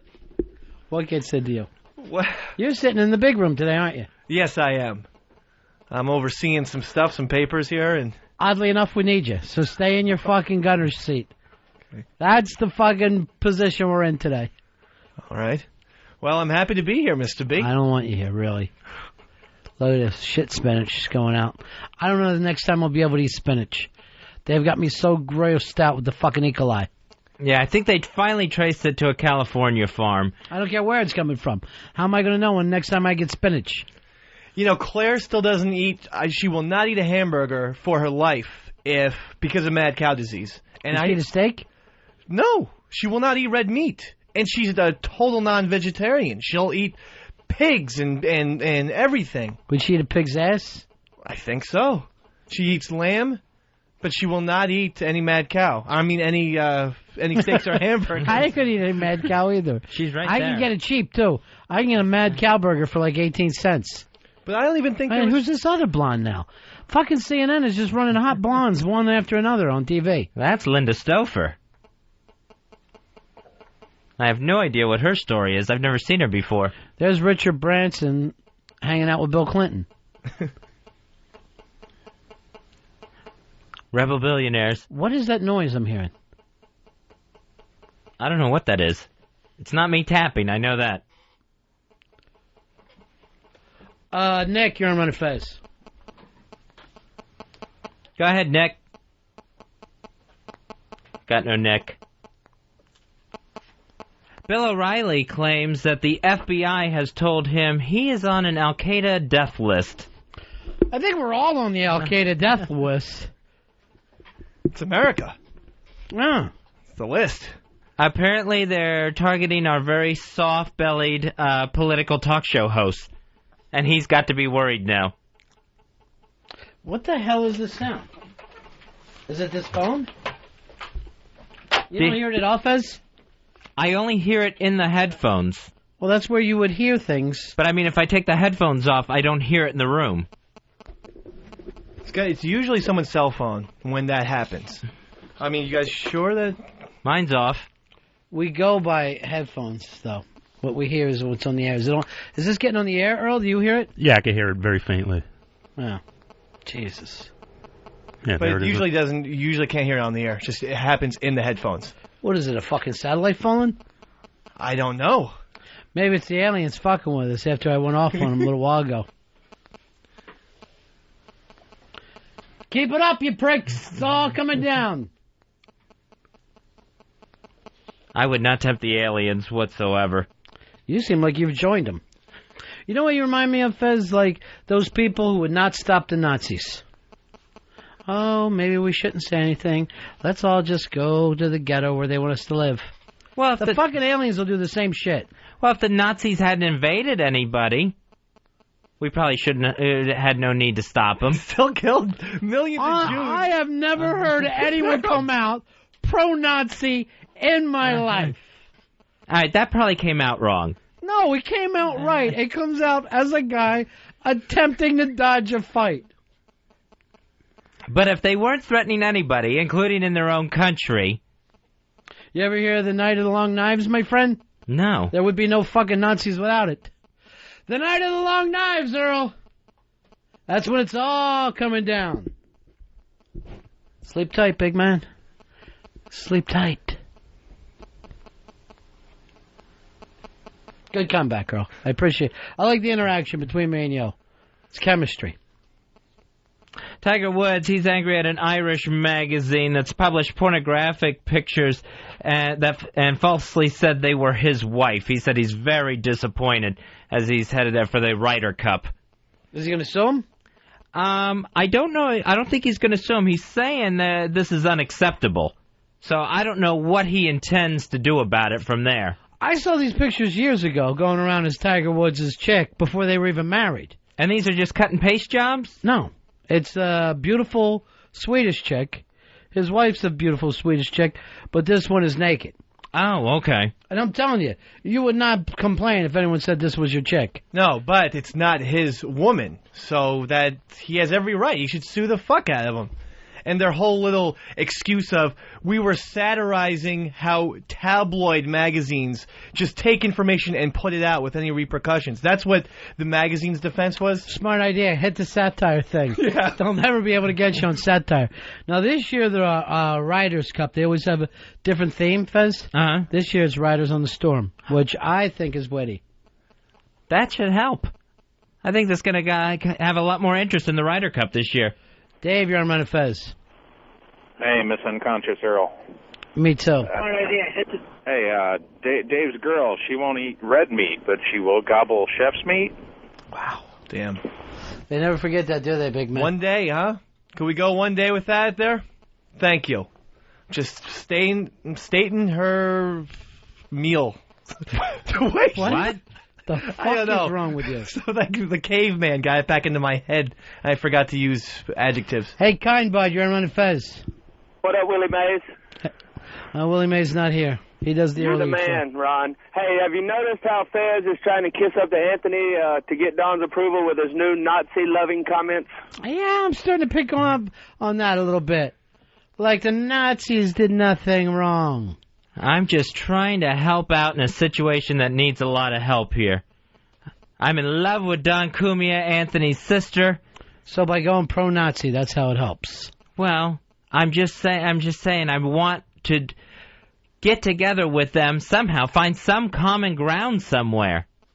Well, I hope you fix your imaginary fight over the imaginary relationship. I really do. Oh, this is true love. This is real love, my friend. You've changed, though. Look at you. Big Bad Bill is sweet William now. I'll see him pushing a shopping cart before I know what the hell's going on next. The love of a good woman will do that to you. Hey, Roger, you're on Ron and Fez. Hey guys, how's it going? Hello? Yes. Hey, I was calling to tell you about Tiger Woods' girl. I don't know if you knew it or not. She used to actually be a model that posed. I think that's how they got those pictures in the first place. No, this picture is not her. It's just another hot chick. There's no cut and paste. There's no...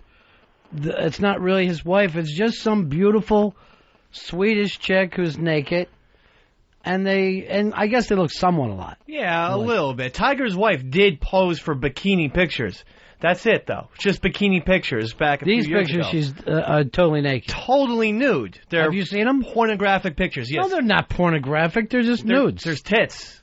That doesn't make it pornographic. Oh, what does then? That's pornography to me. I think, no. I didn't think so. Is that pornography? I thought pornography had to be a sex act. Yeah, I thought it had to at least be insertion.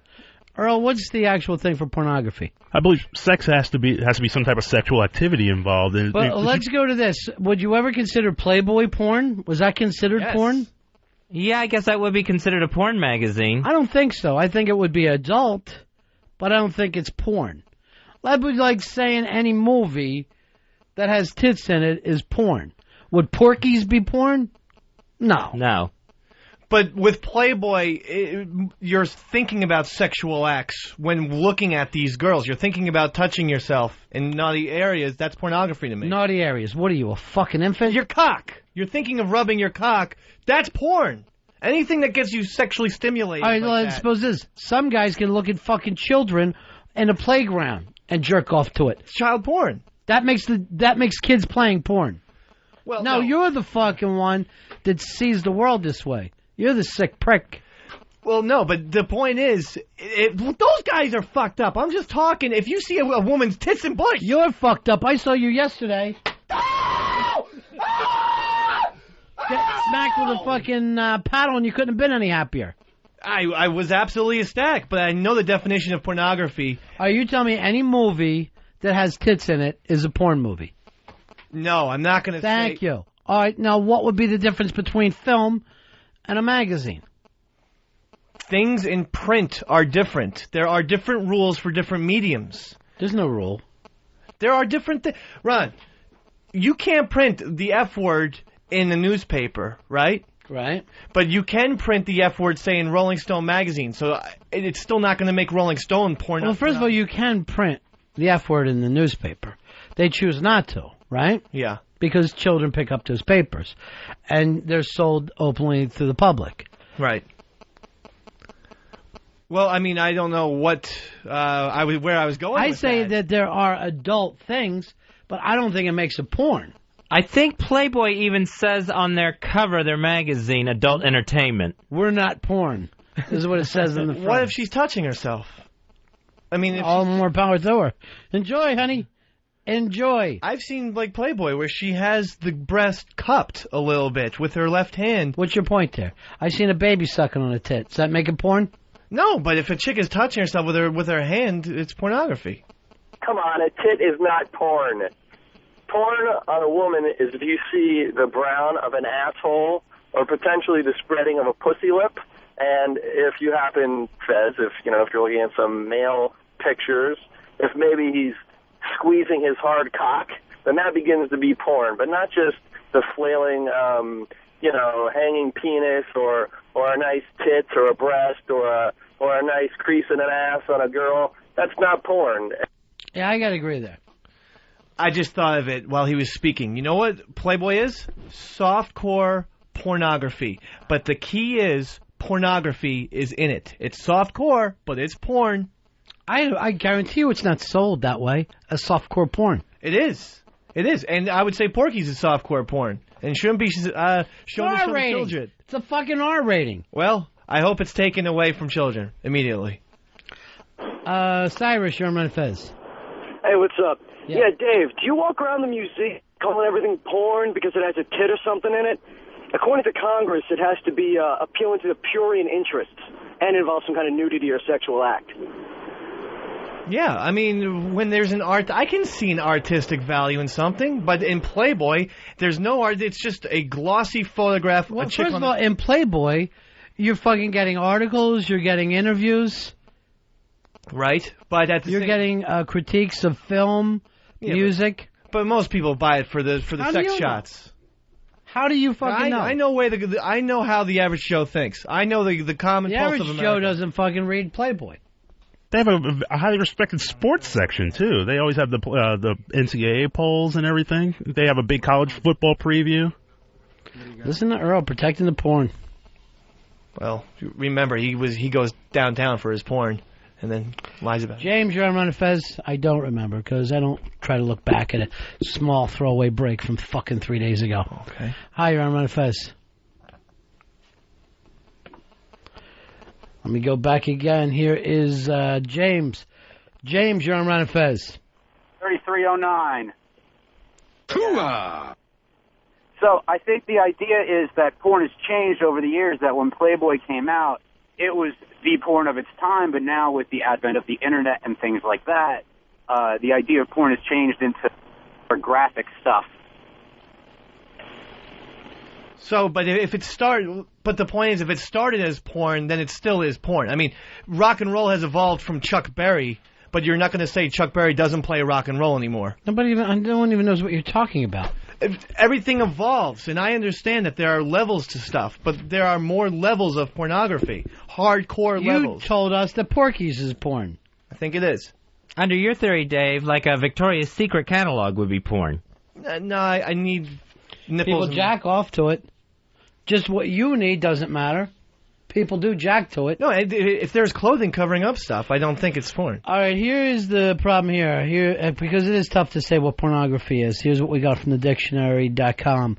Obscene writings, drawings, photographs, or the like, though that have little or no artistic merit. So under that, this show could be considered porn. This show? Mm-hmm. I don't see how that would fit at all. I mean, we use adult language. Okay. Adult things happen here.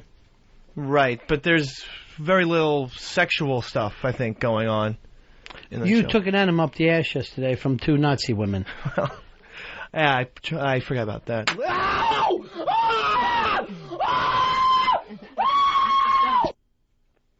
Hey, fuckface, you're on Ron and Fez. Hey there, buddies. Hey. Dave, can you ever just admit that you're wrong? I mean, I'm listening to Ronnie over there just give you example after example of how you're wrong, and you can't just say, you know what, it's not porn. You guys are right. Because I'm steadfast to my beliefs, to my values, and I think what values? Playboy is pornographic. Wait a minute. You say you have values, right? Yeah. Then you tell us you jack off the fucking DVDs and hide them from your girlfriend. Hey, I'm not saying pornography's wrong. You've never heard me say, hey, how dare pornography exist? I need it to fucking live on this planet. But at the same time, I identify what porn is and what it isn't porn. Where's your values? I don't understand what these values are that you say you have. I wanted to... If I left the fucking $2 in here, you'd steal it. Well, yes, I need some money, but I want pornography to be identified so that maybe kids don't fall into the same runt that I'm in. You're in a runt? Runt. With the T. In other words... Serial jackers? If you just say, hey, Playboy is just another magazine, some little kid's going to, then fucking sell it right there on the newspaper stand for kids to have. It is sold on the newspaper stand, but it's not sold to children. Yeah, it's not sold to children. No, sell it next to Mad Magazine, Sports Illustrated. What's your point? My point is, things can be porn. adult without being porn.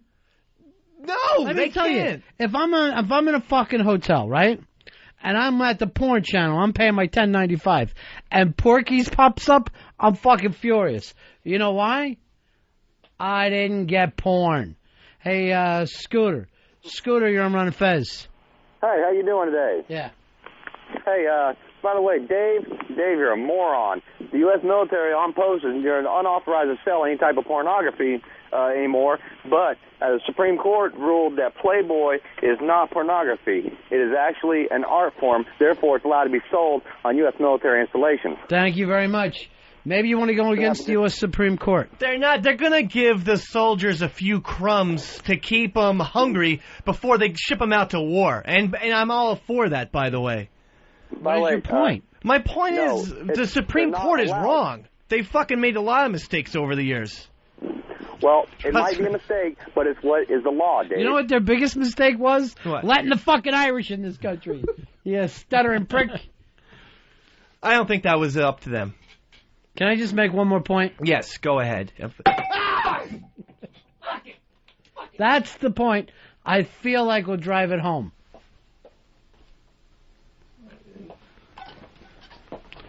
Hey, let's take a break, Fuzzy. We got a guest stopping in a few minutes, a buddy of ours. Comedian Tom Ryan will be in studio with us. You want to check out what's going on with him, you go to comediantomryan.com.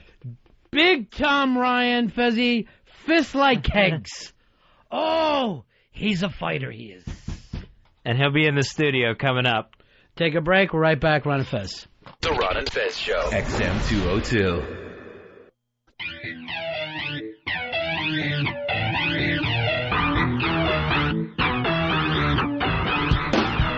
Welcome to the Ron and Fez Show on XM Radio. You doesn't get any better than Ron and Fez. The best thing going.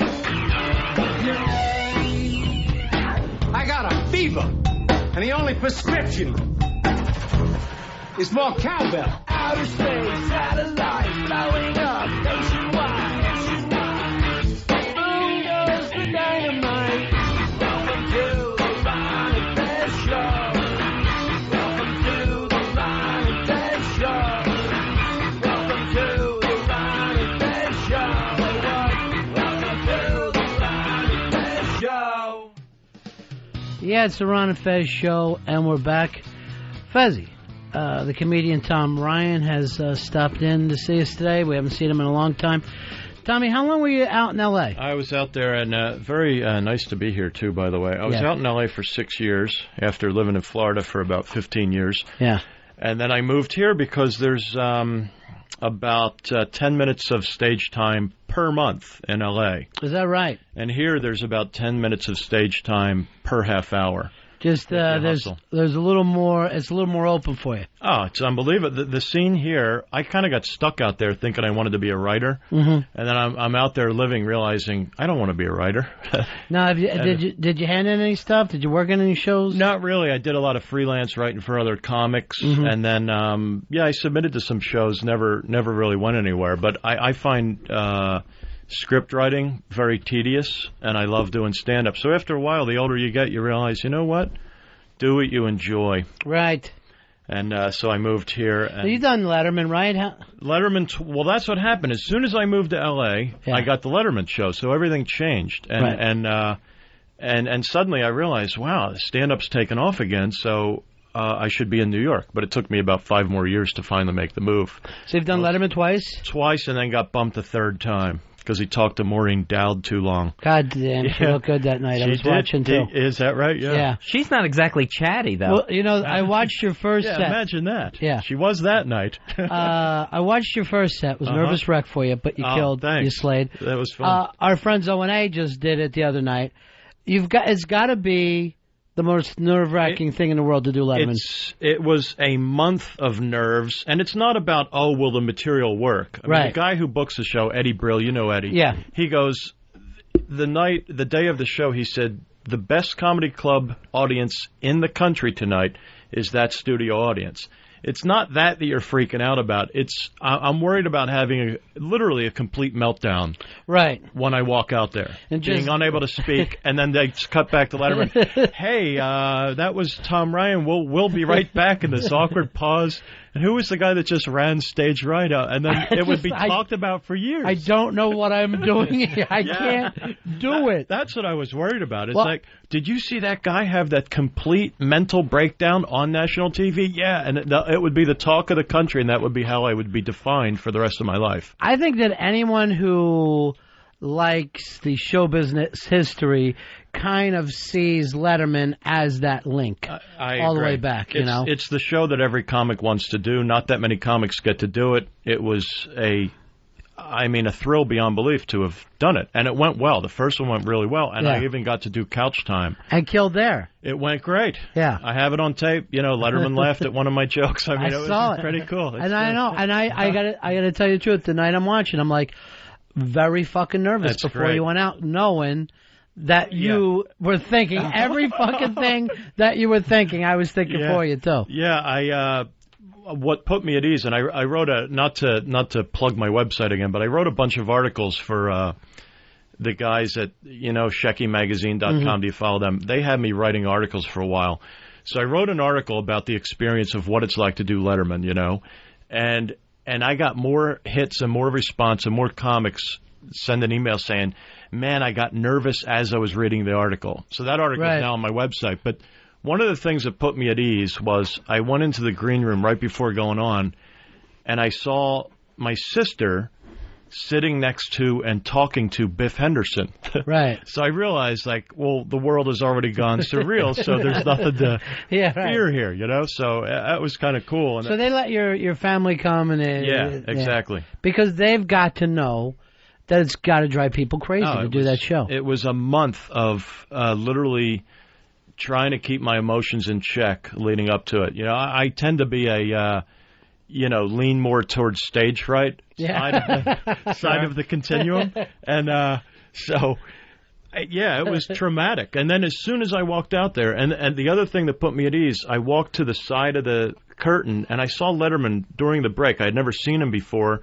He was had a very casual pose, just kind of leaning on the desk, and he just looked at ease and just, this is no big deal. Right. And it put my mind at ease. I realized, he's a fellow comedian. He's just doing a lot better than I am. That was the thought I had, and I relaxed. And then, once you get out there, and then the couch didn't alarm me too much because I didn't know it was coming, and the set had gone well. So by then I was feeling good and all that. Yeah. But had I had time to think about that, I think I would have freaked about it.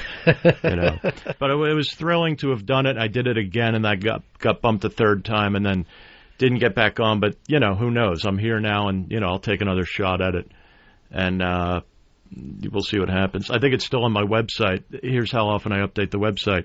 Watch for Tom in July of 2004 on The Letterman Show. Well, you hate to take that down. It's such a good memory. Yeah. Exactly. Tom will be appearing tonight at 9:30 at the Comedy Village on West 3rd Street in New York, and tomorrow night at the 8:30 show. Yep. That's a good club. They put me on there all the time. I'm just starting to get into the scene here.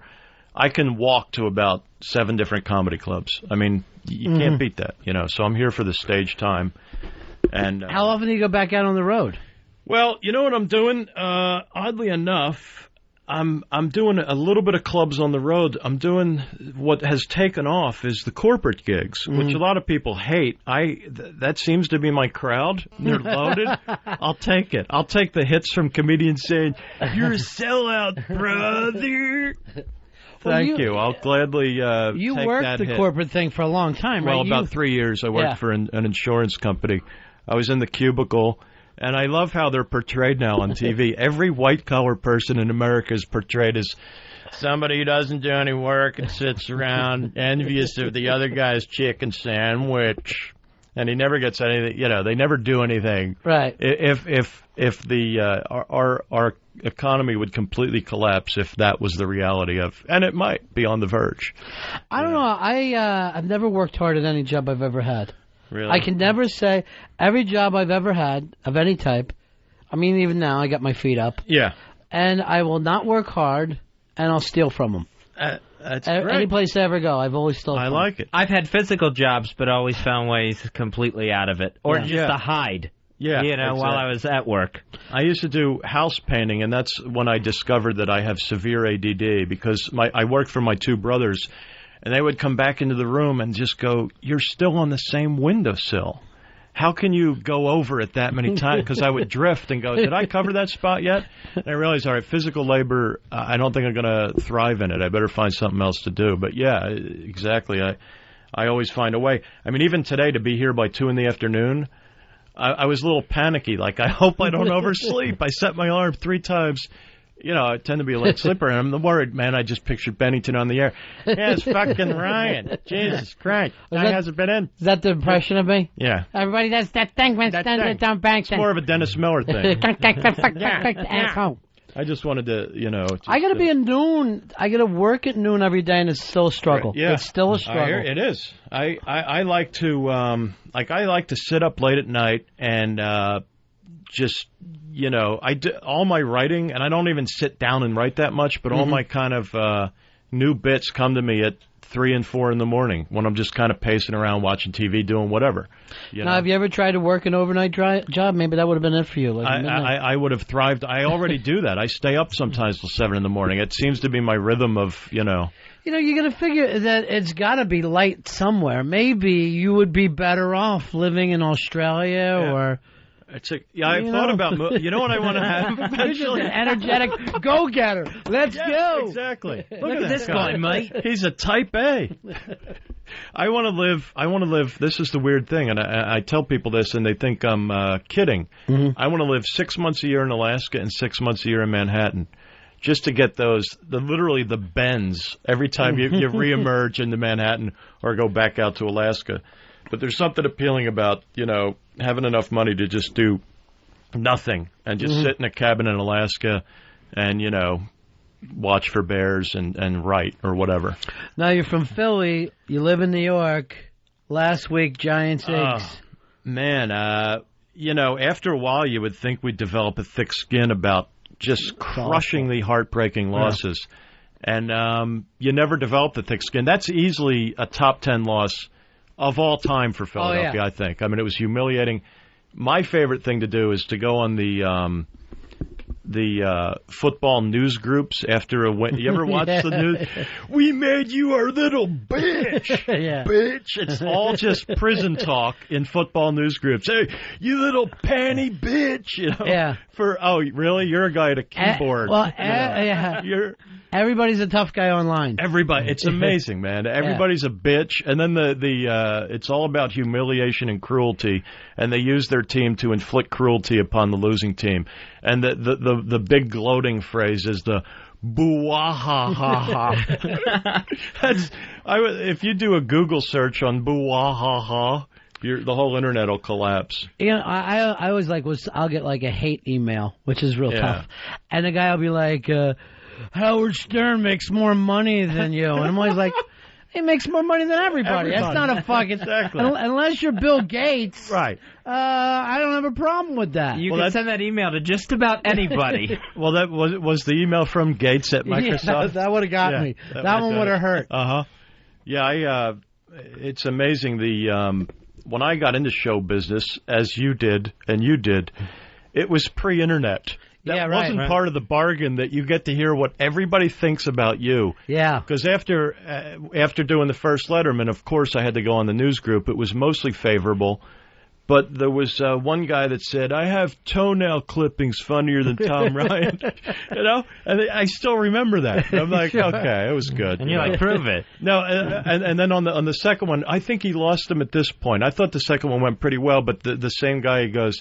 He like they were debating when did he lose the audience, which I don't think I did, but or he should have left. He should have ended on this joke, and the guy said he should have ended on, "Hey, how's everybody doing?" Which wasn't bad. I'll give him that. I'll just let you in on this, Tom. There's listening threads that listen to this show, of course, and judge it as it goes along. And these pricks are writing boring right now. Oh, I know. I completely expected. I filled in on a because they want me to do some jokes, do some jokes. God, it's infuriating. I filled in Denver one time for Rick Kearns. Remember Kearns? He was on the radio in Denver, and he took a 2-week vacation. I used to do voices for them. I did a Clinton, and I did their character voices or whatever. And I filled in. It was a heavy metal station. I filled in, and for 2 weeks, every morning, every phone call, they paired me with a guy who had never been on the show either. You guys suck for 2 weeks. So I don't know how you do it, and I fully am aware that every thread is, this guy sucks. How'd he get on late? You must suck. You know, that's all you put up with. It is constantly, and they're like, never take a fucking break. Never bring a guest in and kick back a little bit and talk to them. Right. Oh, God forbid we should step outside of what they consider comedy. Like, when you start on the God or politics, I'm out.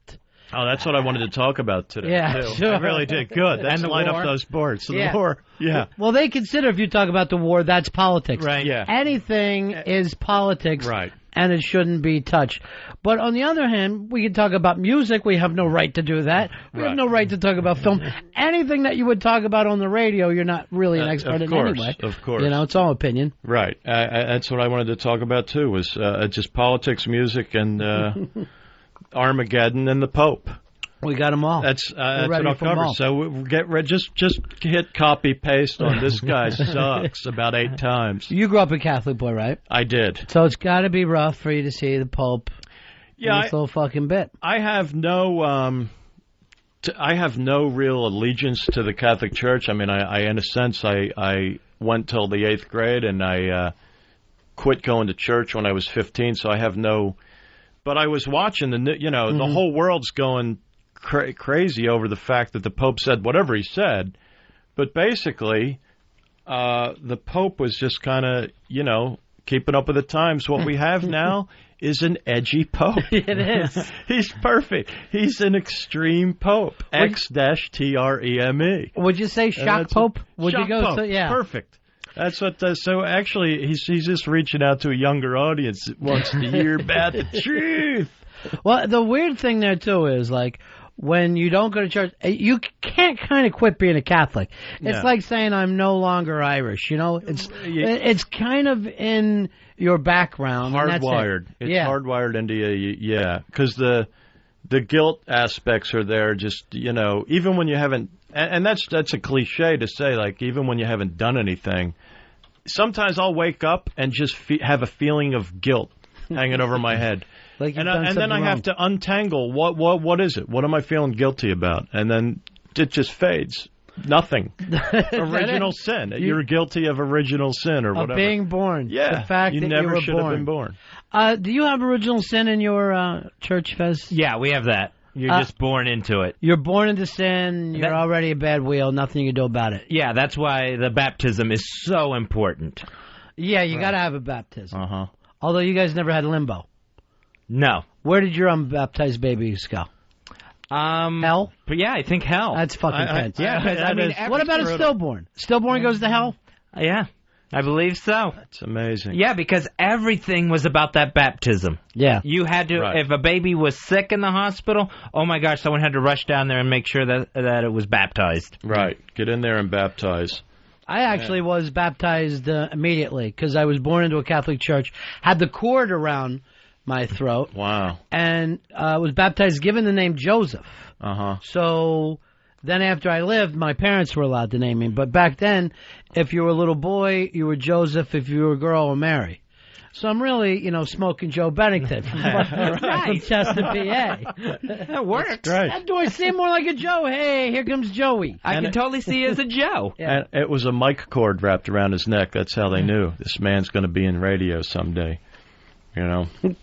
All right, that did suck. No, yeah, that fire away. Yeah, fire away. Get him. The gay governor from New Jersey who quit. That's fucking redundant. Right? Yeah, he was on The View yesterday talking about his Catholic guilt. Is that right? And anytime he was, at a rest area with a young man, right, his Catholic guilt was just paining him so badly.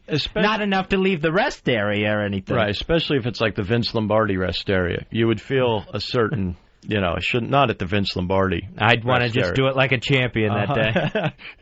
Exactly. Yeah, I have not yet watched The View since Rosie's came on. Yeah, I just I never cared for a comedy. I don't really want to. Well, here I am. She sucks. Yeah, right. Same deal.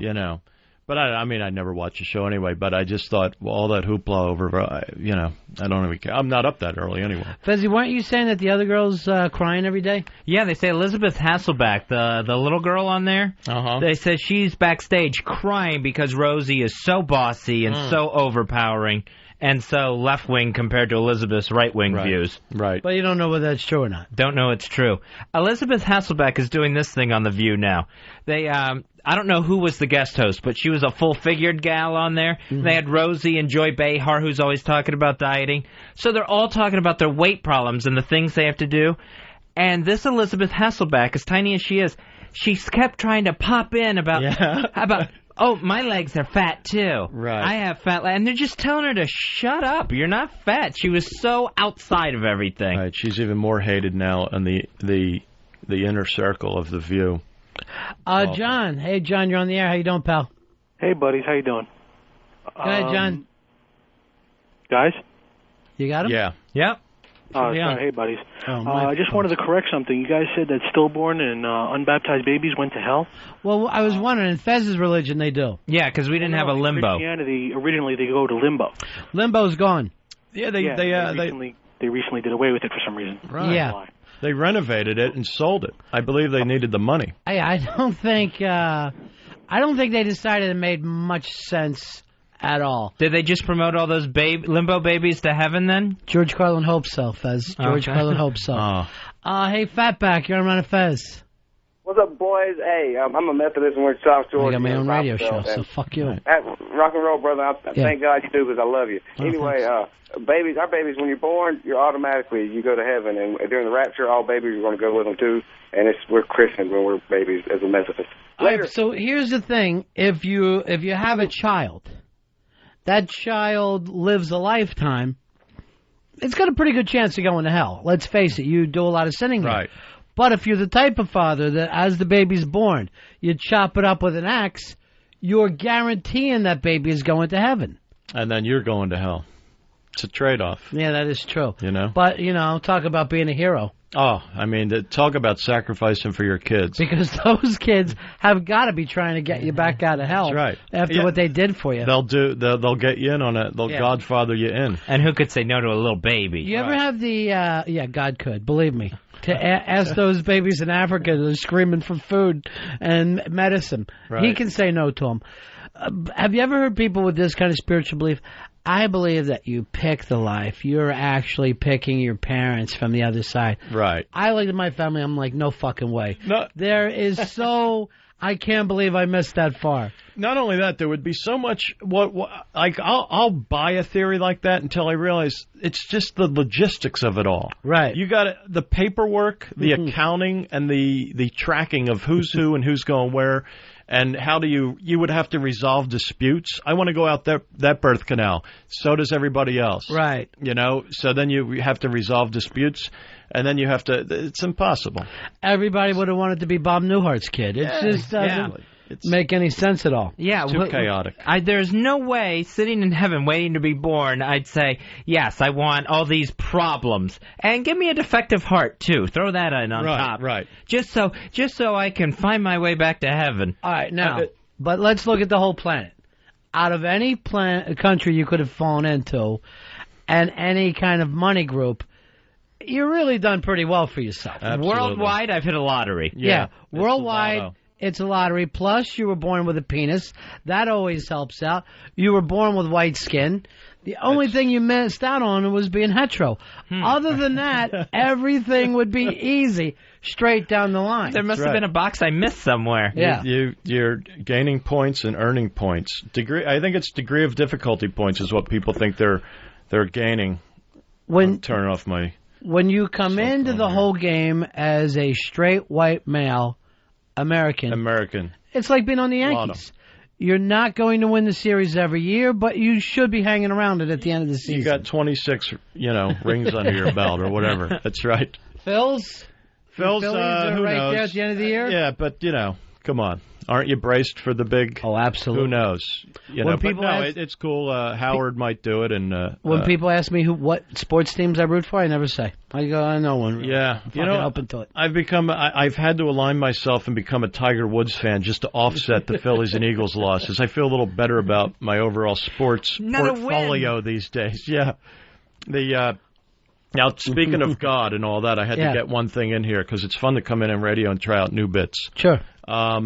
It's not as though the whole Armageddon thing didn't happen before, because that's what everybody's worried about now, And because 65 million years ago, a large asteroid came out of the sky, hit the planet, and wiped out the dinosaurs. Now, I don't know if you knew this, but that was 65 million years ago today.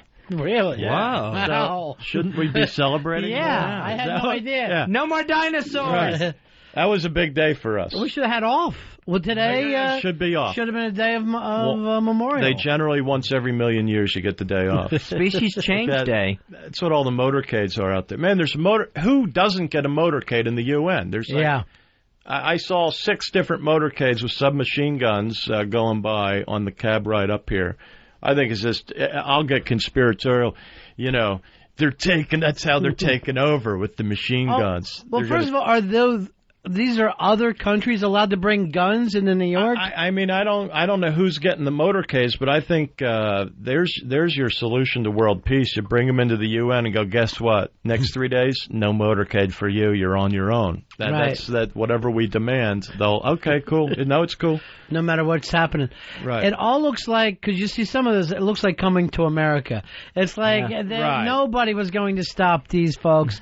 No one's going to assassinate them. They're not that big a deal. Right. Just rose petals on the ground as they're walking into the UN. Who did we have here yesterday, Fez? It was a very big day. We had the Iranian president. We had Hugo Chavez from Venezuela, who was calling Bush the devil. No, well, how did that come up? I think everybody just gets to make an address. Yeah. He brought it up. Yeah. And it's like, here's what I think the UN needs to do. And his was move it to Venezuela. That was an idea. I wouldn't mind moving it out of Manhattan. Yeah, you know what? It's like a one big world open mic day. I mean, they just go, it's open mic. Go babble for as long as you want, and whoever wants to get up and say stuff, If that's the deal, you want to go on early. That's my own personal opinion. And you never follow Chavez. No, Chavez. He panders. He creates controversy. You never get the crowd back after. And Chavez. he goes too long. I noticed he went a little longer after he was getting the light. The axis of evil tends to babble. Yeah. They really can babble. It's amazing. Well, if you're going to call Bush the devil, end on that bit. You don't want to open with it because they're not going to hear you. Well, I felt odd yesterday because one of his jokes literally went over my head. And here I am, a comedian. I should get references. Chavez threw in a joke that I didn't get. He said the president's the devil and the room, here it is a day later, it still smells like sulfur. Now, I didn't know that if you're the devil, you smell like, or hell smells like sulfur or something. Yeah. He's the Dennis Miller of world leaders slamming Bush. He's doing references we don't get. And I'm sure Miller cried, too, because he loves Bush. Right. He's the last person who loves him. Yeah. Let me go to Mike here. Mike, you're on Fez. Hey, how you doing? Hey, buddy. Hey, listen, you guys were saying that you could pick your parents from the other side? That was a theory? That is some people's spiritual beliefs, that we're all here by choice. Okay, because if that's true, then why was I adopted? Yeah. Yeah, you made a decision of you wanted to move around. Yeah, you got traded when you were in the minors. Is what happened. It was a trade. You were a player to be named later. You were exactly. Yeah. That's good. Hey, thanks a lot, guys. All right, see you later. I don't think the adoption thing would have bothered me. I know every friend I know is adopted. Don't seem like they have a problem. Right. But for some reason, it bothers some people in a big way. I probably would have wanted to find out who the real parents were. I don't think if I was adopted, I would definitely want to find out where I came from. Yeah, I think I would have that curiosity. They didn't want you, though. They didn't want to know. I would still want to know. I would still, even if they didn't want me around, even if they were hostile about it, I would still want to know. I don't know if I would want to make a relationship with those birth parents. that chucked me in the river. But well, they didn't chuck you in the river. They gave you to a family that can raise you. You would want to know the circumstances behind the why. You know, why did you get rid of me or what? And it's not even a case of getting rid of. Maybe the parents died, you know, whatever. Well, neither of you guys are parents, right? No. I'll give you the fucking the real unbelievable thing is that some people keep kids. That's the fucking shocking right. The shocking point is that most people don't give kids away. I think it'd be a lot easier in this life to have kids if it was like kind of like the way the turtles do it. You just go to the beach, you lay your eggs, you leave, you never know your kids. You know they're out there doing fine. I've got a couple like that, so I guess I might be part turtle. Yeah, there's no responsibility. It's a lot of years to be committed to having kids. You know, sometimes what are you gonna do, Fez? You go up to that person, why did you give me away, blah, blah, blah. The fucking guy's going to say to you, look, I can't tell you how much better it feels to leave your dick in than pull it out and finish the whole thing with a jack. Right. Because that is the basic premise why people are put out there for adoption. They weren't planned. That's the simplest explanation. Yeah. Usually the truest. It's a pull-out issue across the board. There'd be 3 billion people on the planet instead of 6 billion people on the planet. There was a while with me, I was pretty fucking sure I was adopted. I was waiting for the fucking talk. Right. I just had never felt any more different than my parents. They're like, no, here's your baby picture. Look, here's your... And I'm like, you're fucking kidding me.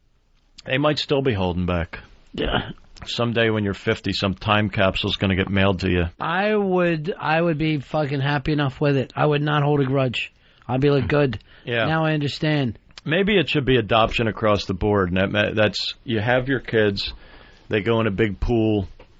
Let other people pick out. Yeah, you know, you go and pick your baby out. Then it would be a village. For the first year, the kids are just in some big warehouse, not, a humane warehouse. Right. Toys. And people come by that, you ready for kids? Let's wait 3 months. Well, you know how they do it takes a village to raise a child, right? That's right. What if we go like this? We start and treat kids like they do bicycles in Holland, where, you might take it to the store with you, and then let somebody else take it home. Right. And the kids, they're going to have a better idea of what the world is about. Yeah. They lived in all different fucking They saw the whole angles. world. Yeah. They saw the whole world. That would be interesting. You go to the store with your mom as a little kid, you just go home with some other family. Yeah. No, you go home with your mom.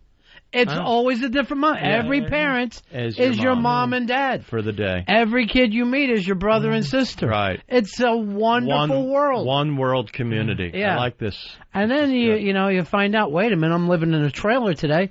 Yeah, the next day, fuck it, you're in a beautiful penthouse. You're out in Beverly Hills somewhere. It's fine for everybody. Everybody gets over. I like it. And everybody's on their toes. They're not going to do anything, Every child is like a bike in Holland. Write that one down, Earl. I like that. We're going to go with it. That's great. Here's Larry. Larry, you're on Fez. Hi, buddies. I think Fezzi's the Dennis Leary of the show because he made a reference to Moses' parents chucking him in the river when they were supposed to put him to death, and nobody got the reference. So is Fezzi the Dennis Leary of the show? Or Dennis Miller. Yeah.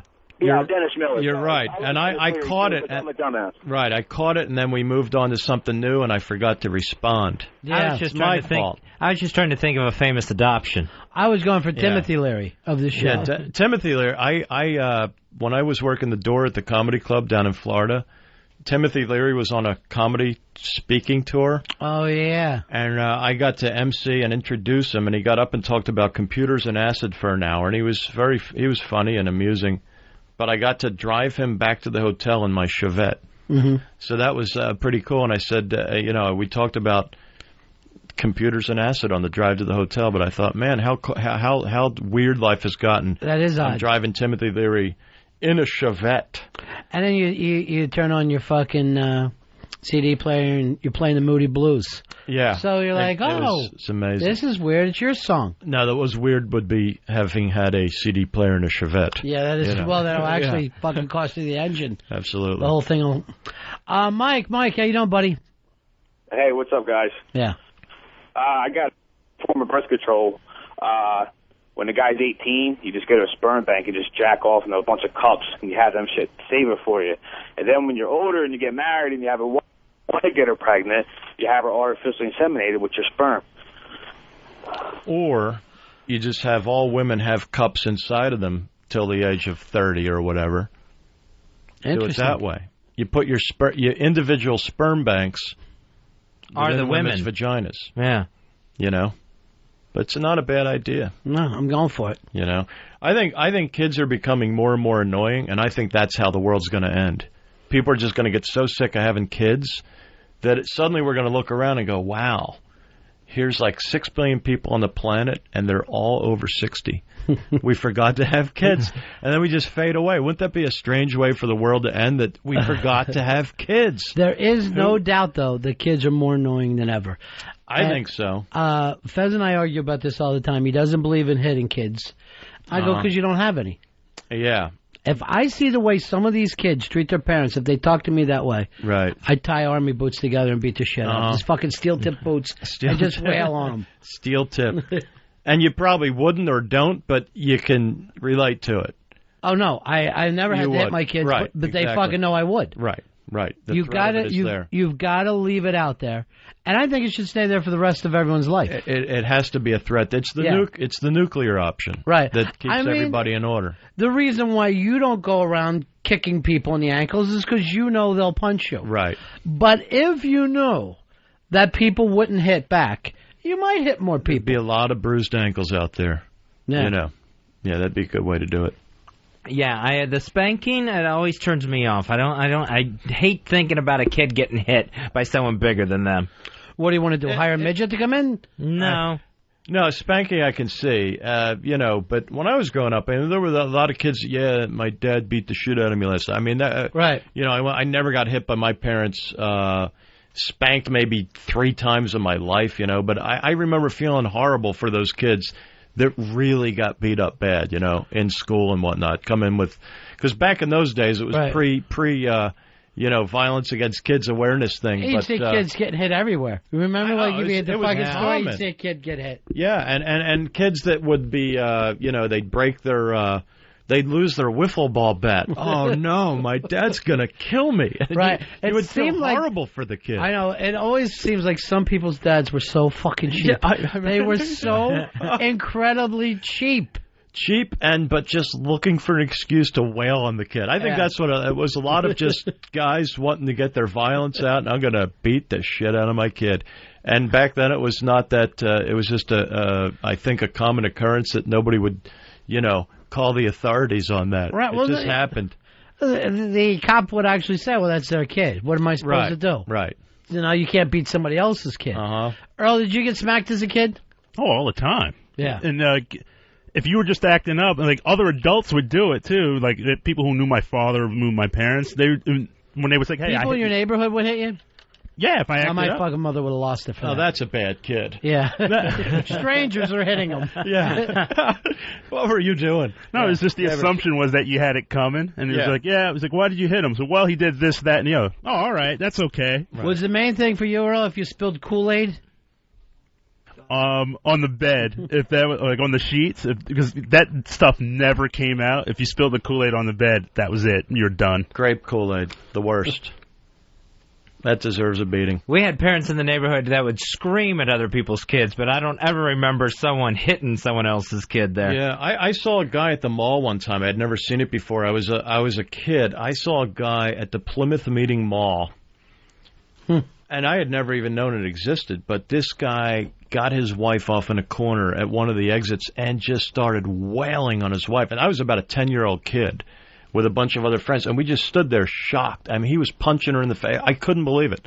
I'll never forget that image, and just realize, wow, man, it's a violent world out there.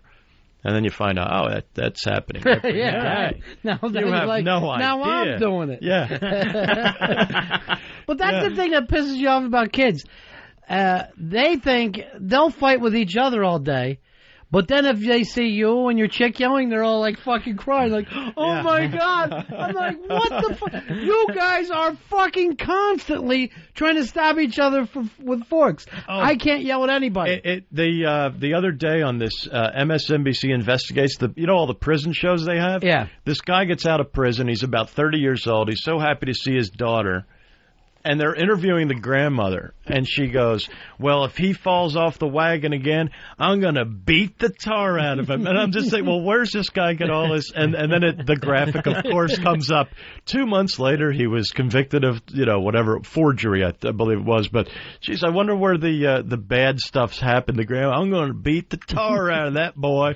Well, they did this thing with some of the people, with the parents trying to retrain them because they had no idea that there was anything other than hitting. It wasn't like, oh, I'm going to hit them because I'm frustrated, whatever.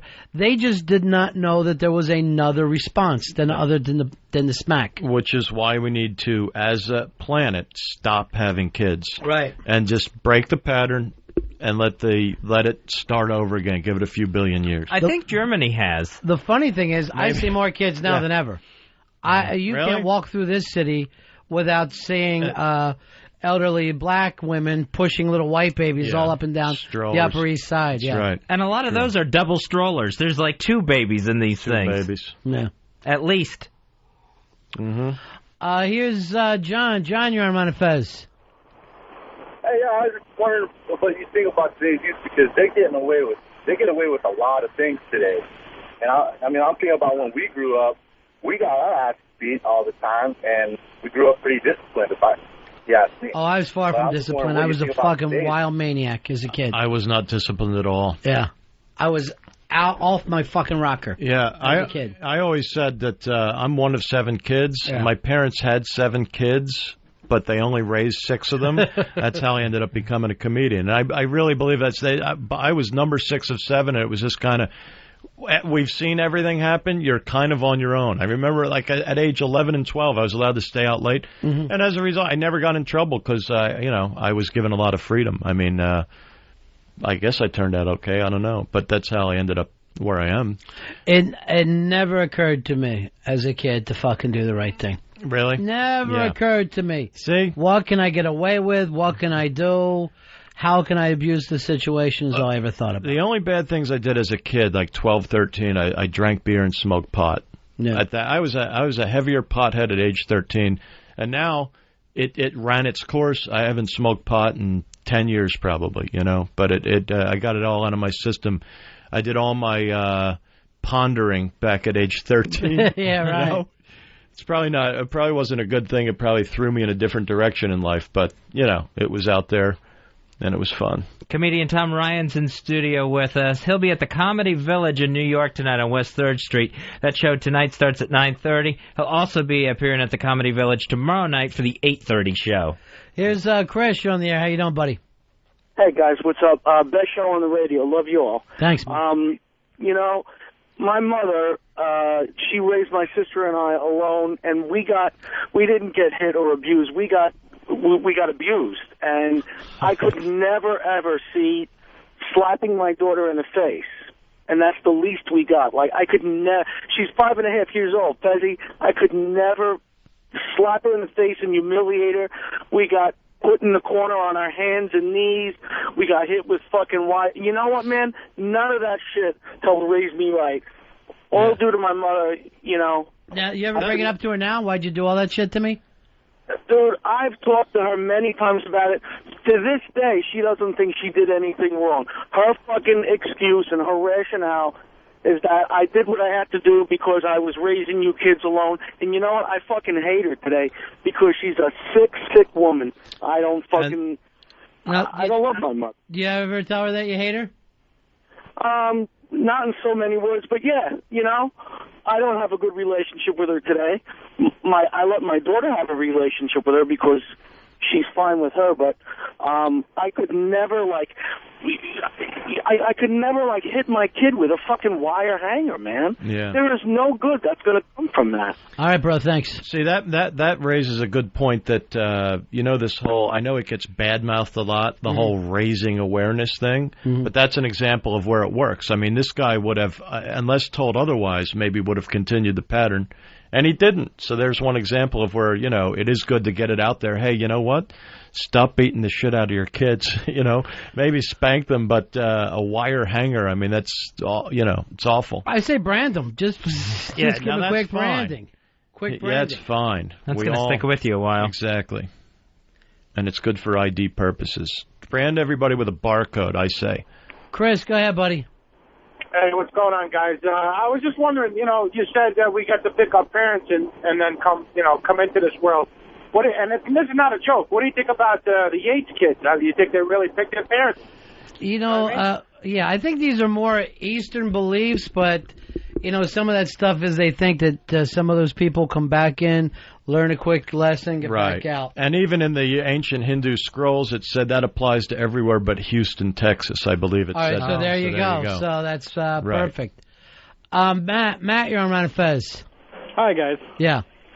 Hey, I was raised on an Indian reservation out here in Arizona, and due to the fact that I'm white, I'm like the only white guy living in the Indian reservation. No, how did you end up there?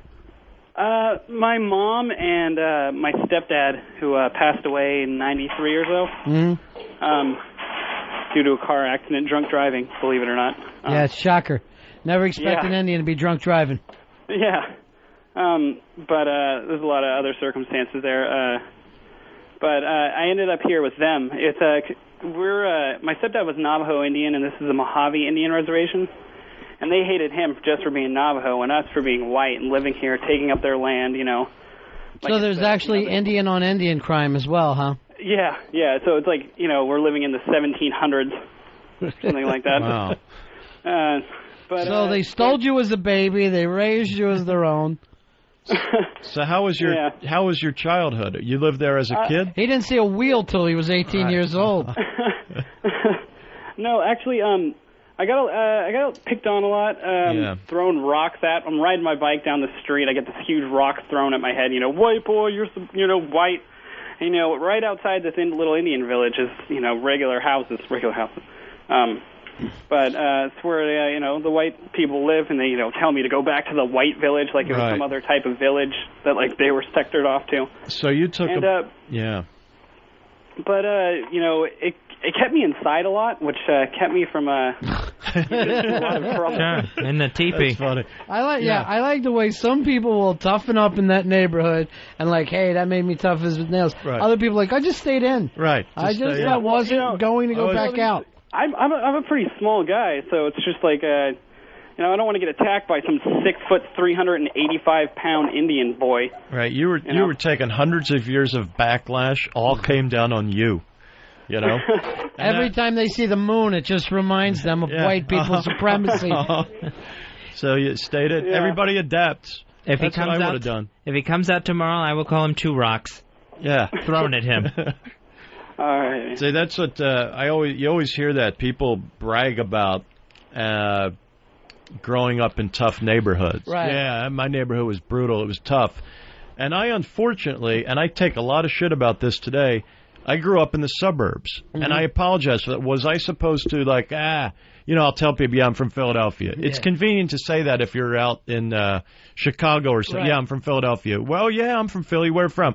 Well, actually, a little suburb right. You ain't from Philly. Yeah. And they give me shit about that. Oh, yeah, I grew up in a tough neighborhood. Oh, okay, well, I'm sorry. You know what? In my neighborhood, we learned conflict resolution. I'm real sorry about the fact that I wasn't, getting beat up every day or in a fight. And then as a result, today I got to go through my whole life without any street cred. Like I was supposed to at age 5 because my parents found a good deal on a house a mile outside of the city 5 years before I was born. Now I'm the dick because I didn't go back in at age 5 and get some street cred, I hate growing up in the suburb, I feel it anytime where are you from? Oh, Philadelphia. Well, actually, and now I just say, suburbs of Philadelphia. Yeah, you ain't authentic. Fuck you. Get out of here. You're the scourge of society if, Hey, here's Murray. You're on Ron and Fez. Buddies, what's up? Tom, love the show today, guys. Thanks. I was raised in the South, and my rule was whatever was closest you got your ass beat with, but I got a 2.5-year-old son. I'm almost 40, and I think that the yes sirs and no sirs and respect that I was taught is priceless. I think that the school's getting rid of discipline, and the Internet is just killing society today, but I think spare the rod. Why don't you hit the kid with the Internet, where you just slap him? So you slap your kid, right? No, I mean, he you want him to, 1, 2, 3, but he knows better that after 3 it's bad. And you like all that yes sir, no ma'am stuff down south? it's you have to have it. Yeah. Yeah, there's an element of like my dad Almost never like hit me. karate. Yeah, and my dad never hit me, but the like you said, the threat was there. You knew The just threat don't has mess to with be him. there at all times. Yeah, that's right. And not just with kids, but anybody in your life. Yeah. There Or has to be. if anybody walks on you, you got to be ready to fucking throw hands. That's right. Whether you want to or not. And especially Fez, me and the aliens. I want every fucking alien to know we don't play games here on this planet. Hey, Tony, you're on Ron and Fez.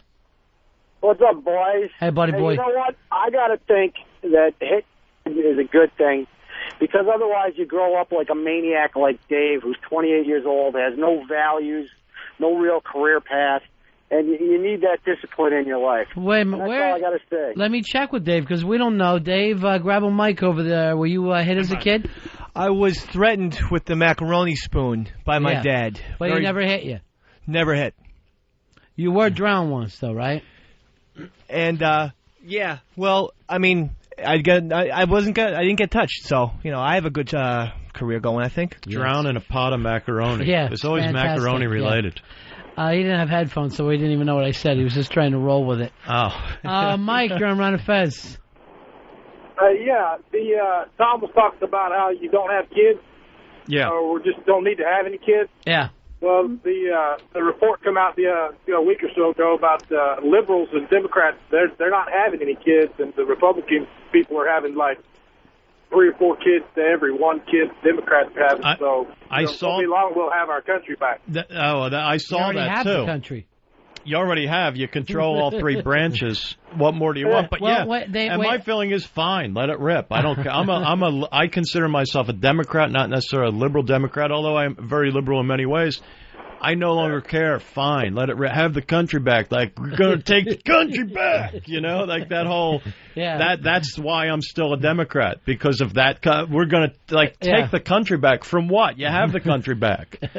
And you know what? Not to get political, but here's one thing I noticed about Bush recently: the closer it gets to an election, the more Southern his accent gets. And it's true. The other day in that press conference, if Al-Qaeda coming to get you, you ain't gonna do nothing about it. Then Al-Qaeda gonna get you.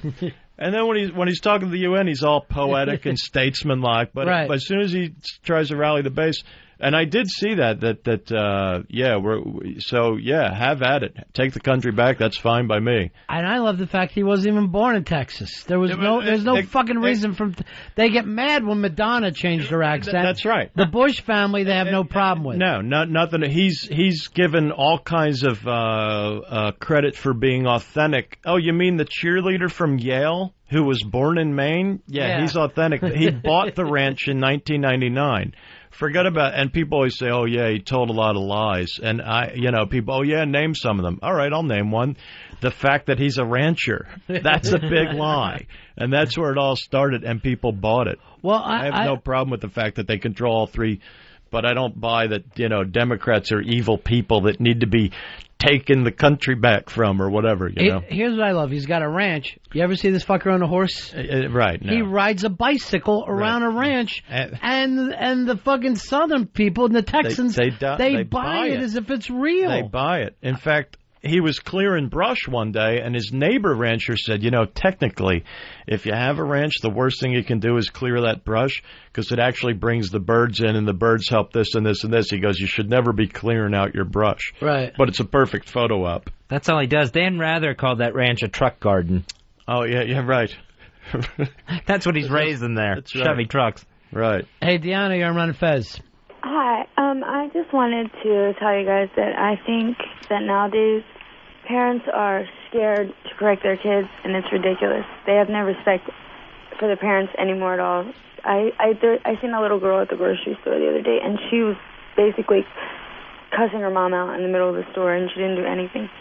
And timeout doesn't work. Anyone who has ever been to a restaurant knows that the pussy parents don't work out at all. Right. They have to be scared They're like, of you. Kyle, please.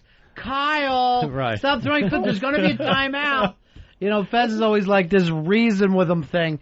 You got to grab that fucking kid every once in a while and say, I'm not kidding you for a second. Well, in the beginning, you do. That's when you have to do it when they're small. You know what I like to do? When they're infants. Look, my dad never used to beat my butt I did, and I cuss like a sailor, but I Yeah. would never cuss in front of my dad. Well, if you need more Because discipline, honey, I I'll had spank the respect hell for out of you. her. Don't worry about that. Tom Ryan's in studio with us. He's going to be appearing at the Comedy Village on West 3rd Street tonight at 9:30 and tomorrow night's 8:30 show. For tickets, you can call 212-477-0130. Hey, Gord, you're on the air. How you doing, buddy? Hey, not bad. Hey, listen, I'll tell you, there is a way to break the cycle. When I was growing up in the 60s, my dad was a cop, and when he had a bad day, he used to come home and beat the shit out of me, and me to the railing, do all kinds of crazy crap. So I've got 3 kids now, and I've never laid a glove on them, and they're my best friends. And that's, all it takes is just to be aware. Yeah. And, and remember, don't just repress it in your mind, face the demons. And Hey, Earl, where did that... There's some explosion somewhere I just saw on CNN. Try to find out where that is. Philadelphia. It's Philadelphia. Philly? Did they know what the reasoning was behind it? They said it was underground. One of the underground shafts or something blew up. Wow. Hey, did you ever go back and bring it up to your father, Gord? Oh, absolutely. I actually approached him. He's a pretty big guy. He's 6'7", 320 pounds. He's got to be old now, though, right? He's getting there. Yeah, he's retired now. How old is he? I asked him, I said, listen, Dad, I said, we had 5 kids and you never beat the shit out of the other kids. What was up with the way you beat me? And he just looked at me and said, well, I figured you could take it. And, he has a bad day at work. And All right, bring this up to him, Gord. Call him one night. Make sure you're drinking so you work your balls up. Yeah. And say, when you're on your deathbed, I'm going to come in and punch you in the face. I'm going to come in while you're that old and sick, when you're helpless. I'm going to punch you right in the fucking face. And just say that I think you could take it. Hey, Aaron, you're on Ron and Fez. Hey, how's it going? Good, I was buddy. I was just calling to let you know, like, my kid, he had a 4-year-old, and he was talking back to me one time, so I figured I'd go ahead and try that soap thing. Couldn't really find a bar, so I took a little tiny squirt out of the liquid hand soap container.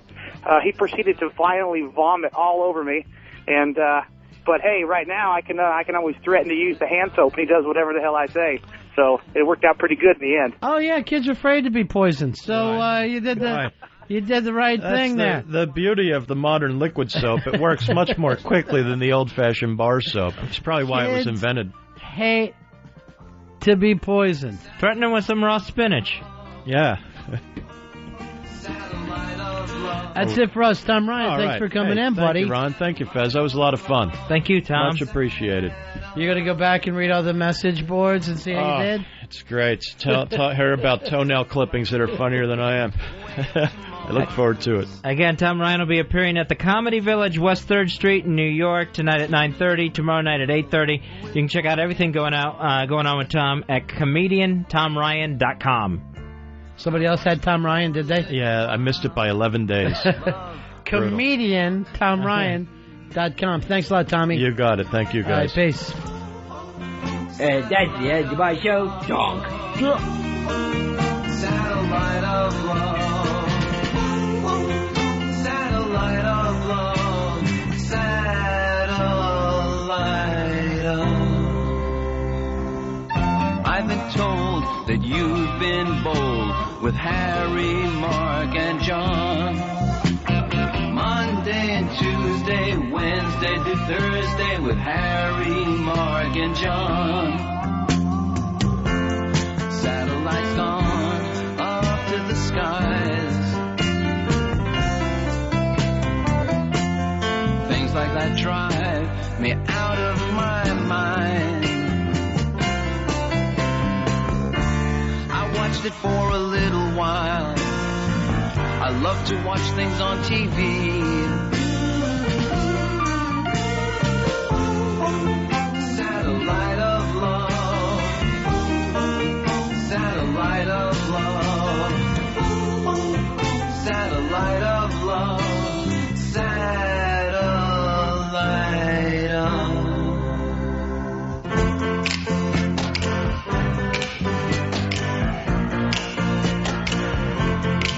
Satellite.